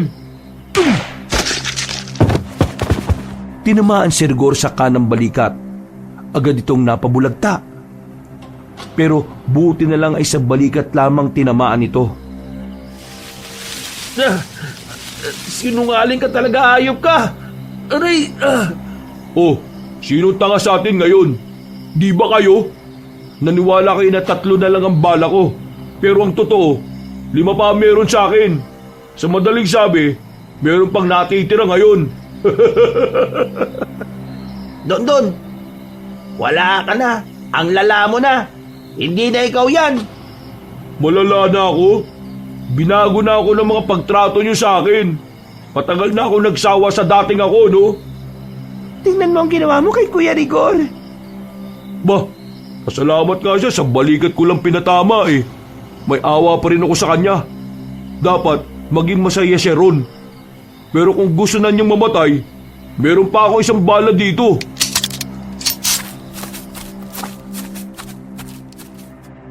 Biglang tumakbo si Isabel at tumarang ito kay Rigor. Umiiyak na ito sa ideyang kaya na talagang pumaslang ng tao ni Dondon. Nagmamakawa ako sa inyo. Tumigil na kayo. Tayo na lang magkakapatid. Huwag na sana tayong pagwatak-watakin ng kayamanan na yun. Matagal na tayong watak-watak, no? Mula nang iparamdam niyo sa akin na wala akong silbi sa pamilya. Di na ako kabilang sa pamilyang meron kayo. Bigla na lamang itinutok ni Dondon ng baril sa sarili nitong sentido. Nanlaki ang mga mata ni Isabel at Larry. Uy, uy, uy! Tumigil ka! Huwag mong gawin yan! Kuya Dondon, ganyan. O di ba? Naniwala na naman kayo na may natitira pang bala rito. Kayo talaga. Kayo tanga at hindi ako. Biglang tumakbo na paalis si Dondon. Hindi malaman ni Isabel at Larry ang kanilang mararamdaman. Akala kasi talaga nila ay mamamatay na sa mismong harapan nila si Dondon. Uy, buhay pa ako dito. Baka gusto nyo naman akong tulungan. Inalalayan nila si Rigor. Ligtas silang nakalabas ng kagubatan at nadala naman nila si Rigor sa ospital. ligtas na rin ang kalagayan nito. Kaya kinaumagahan ay nakabalik na rin sila sa kanilang inuupahan. Sabi ng doktor, 3 times a day mo daw inumin ang gamot na yan para sa kirot. Ito namang isa, para mas madaling matuyo. Ay nako, ayop talagang Dondon yon. Ginawa niya tayong tanga. Ikaw naman kasi, sinanay mo sarili mong tanga siya sa paningin mo. Naging malupit tuloy. Kung nasaan man siya, paala na siya sa buhay niya. Nasa atin na susi. Ibig sabihin, mas madadalian na tayong makuha yung yaman. Yung baul na lang ang kailangan natin. Tutulungan ko kayo makakuha ang baul. Napalingon sila at nakita nila si Mang Doming sa pintuan. Madungis ang buong katawan. May mga natuyong kalmot sa braso at namamagari ng bahagya ang gilid ng mata nito. Ang Doming! Munti ka na matumba ang matandang lalaki nang bigla itong yakapin ni Isabel. Buti na lamang ay nasalo ito ni Larry. Agad naman nila itong pinaupo sa sofa. Lantang-lanta ang matanda. Dahil ayon dito, halos magdadalawang araw na siyang walang kain. May mga sugat din na tinamo na nagpapahina rin sa kanya. Alam ko kung nasaan ang kuta nila. Kayang-kaya kong ituro. Eh di maganda kung ganun. Larry, samahan mo kung umuwi ngayon sa mansyon. Kukunin natin ang mga baril na naroon. Dadalhin natin yung lahat dahil mapapalaban talaga tayo. Kahit na masakit na ang balikat ni Rigor, hindi nagsayang ng pagkakataon ng dalawa. Umalis sila ng bahay gamit ang sasakyan na nakaparada sa tapat. Naiwan sa bahay ang matandang lalaki, pati na rin si Isabel. Pinagandaan ng dalaga ng makakain na matanda. Mabilis na lumipas sa mga oras. Sumapit na rin ang hapon. Nakabalik na rin si Rigor at Larry. Handang-handa na silang umalis at bawiin ang para sa kanila. Mang Doming, sigurado ka bang kaya mo talaga ha? Kung hindi, kahit kami na lang. Ituro mo na lang kung saan. Asama ako. Baka maligaw kayo.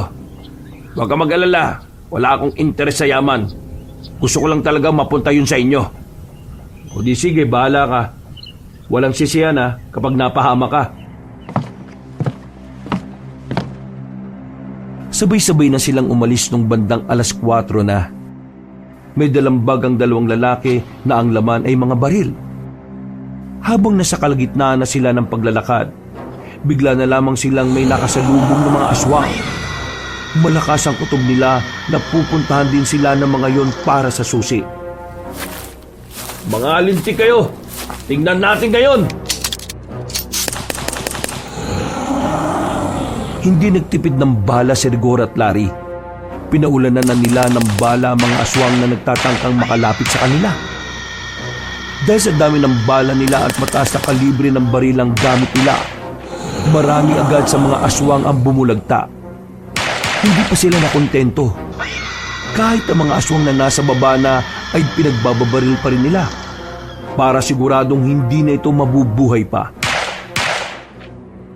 Larry, dito ka sa kabila. Isabel, dyan lang kayo. Gamitin mo yung baril na hawak mo dyan ha. Hindi yan display.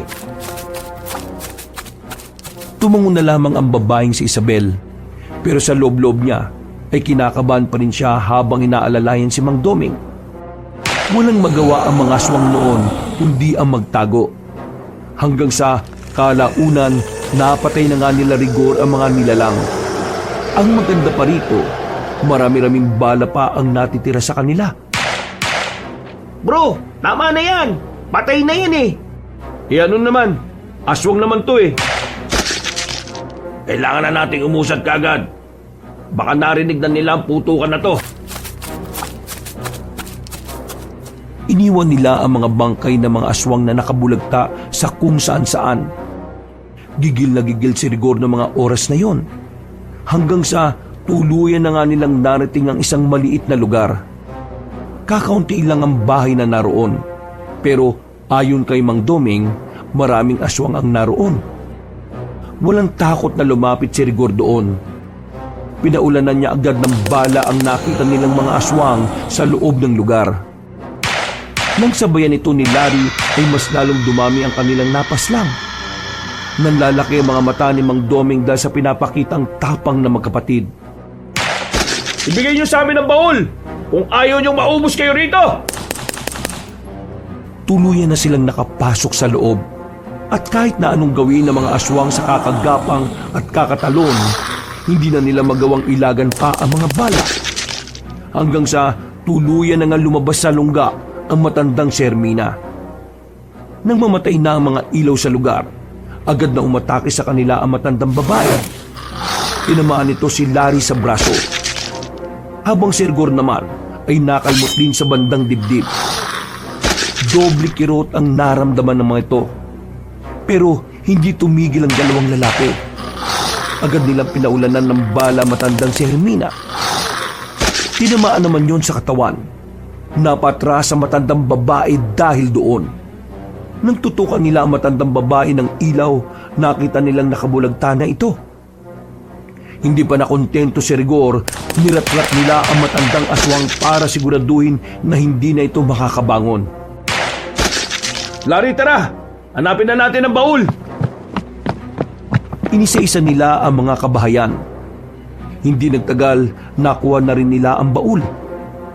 Tuwang-tuwa si Rigor ng mga sandaling yon. Nang masiguro na nilang naubos na nila ang mga aswang, agad na silang pumunta sa kalsada kung saan merong poste ng ilaw. Buong akala ni Isabel, doon na matatapos ang kaguluhan.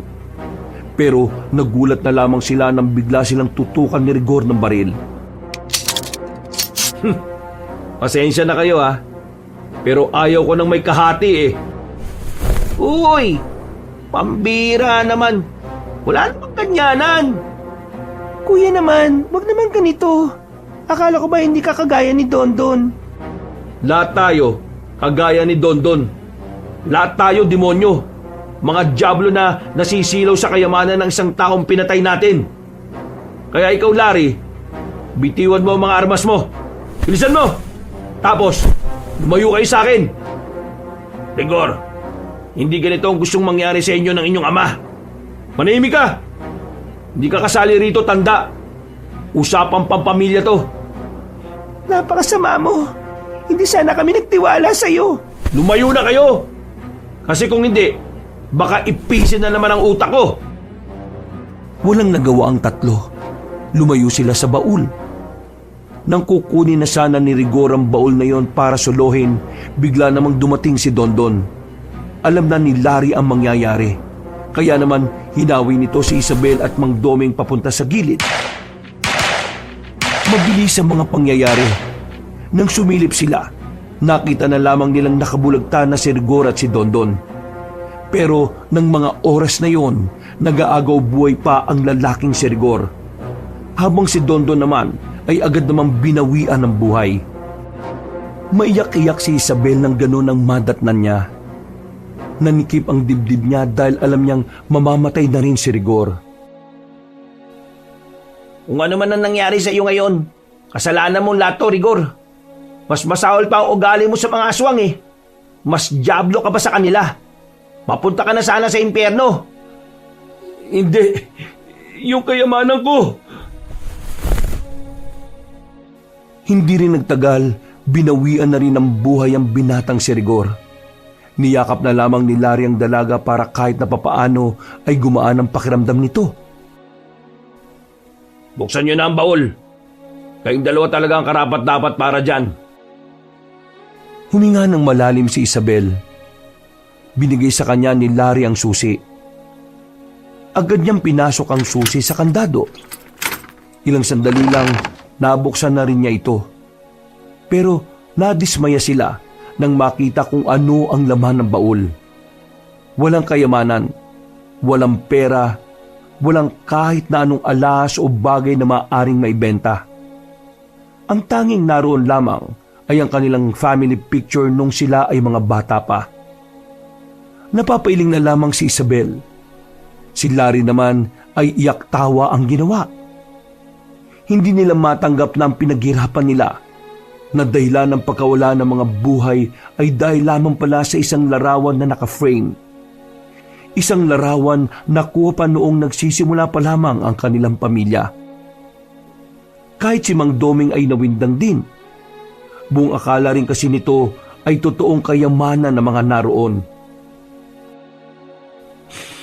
Ito lang pala ang laman ng baul. Ang daming namatay. Namatay pa ang dalawa nating kuya tapos ito lang. Kasalanan din siguro natin. Masyado tayong naging silaw sa kayamanan. Hindi natin naisip kung ano ang ibig sabihin ng sinabi sa atin ni Papa na tunay niyang yaman.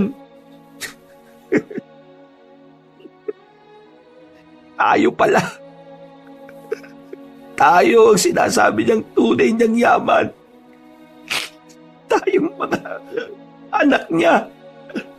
Tayong magkakapatid.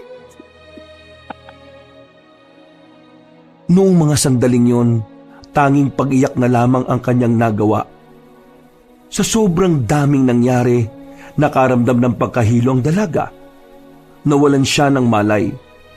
Nang magising siya, ay nasa mansyon na siya. Nakaiga sa kama at sa maliit na lamesa sa gilid niya, naroon ang larawan na nakuha nila sa baul. Isabel, mamaya pupunta ako sa mga pulis. Aaminin ko yung ginawa natin kay Papa, kaya siya namatay kaagad. Pero huwag ka mag-alala. Sasabihin ko sa mga pulis na wala kang kinalaman, na na-blackmail ka lang ni Rigor. Yung mga naiwan na pera ni Rigor at Dondon, dodonate na lang namin sa ampunan. Yung akin naman, gamitin mo pampa-opera ng boyfriend mo. Hindi ko alam kung kailan ako makakalabas eh. Kaya alagaan mo ang sarili mo ha. Ituloy mo ang buhay mo. At kapag nakalabas na ako, sana nasa maayos kang kalagayan. Kuya Larry, kailangan mo ba talagang gawin to? Mabigat ang kasalanan namin kay Papa. Kaya kailangan pagbayaran ko ang ginawa ko. Isabel, ingatan mo ang picture na yan ha. Siguro para sa atin, nakakadismaya kasi dahil dyan, nagpatayan pa tayo. Pero yan ang yaman ni Papa eh. Ang pamilya natin, ang kayamanan na kahit kailan, hindi niya ipagpapalit sa kahit anong bagay sa mundo. Kuya, hindi ko alam kung anong magiging buhay ko kung wala ka. Ikaw na lang ang natitirang pamilya ko eh. Nandyan naman ang boyfriend mo. Nandyan si Mang Doming na tatayong pangalawang ama mo. Kaya dapat kayanin mo, Isabel. Mas magiging masaya ako kapag naalaman kong inaya mong mabuhay nang wala ako sa tabi mo. Napayakap na lamang si Isabel sa kanyang kuya Larry. Natapos ang kanilang usapan. Tuluyan na nga sumuko sa mga pulis ang binata. Sinabi nito ang lahat ng nangyari at kalaunan ay ikinulong na rin ito. Sa lahat ng nangyari, tumatak na aral sa kanyang puso at damdaming hindi lahat ng kayamanan ay literal na kayamanan na maaaring pag-agawan ng lahat. Dahil ang tunay na kayamanan ay ang bagay na sobrang mahalaga para sa iisang tao. Hindi man sila nakatanggap ng malaking yaman, ang mahalaga na lamang para sa kanya ay natapos na rin ang kaguluhan.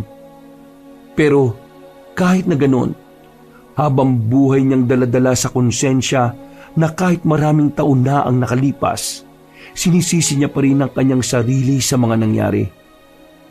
Pero sa ngayon, pinipilit niyang mabuhay ng mapayapa. Kasama na niya ang kanyang kasintahan na kasabay niya ring naglilingkod sa simbahan. Wakas,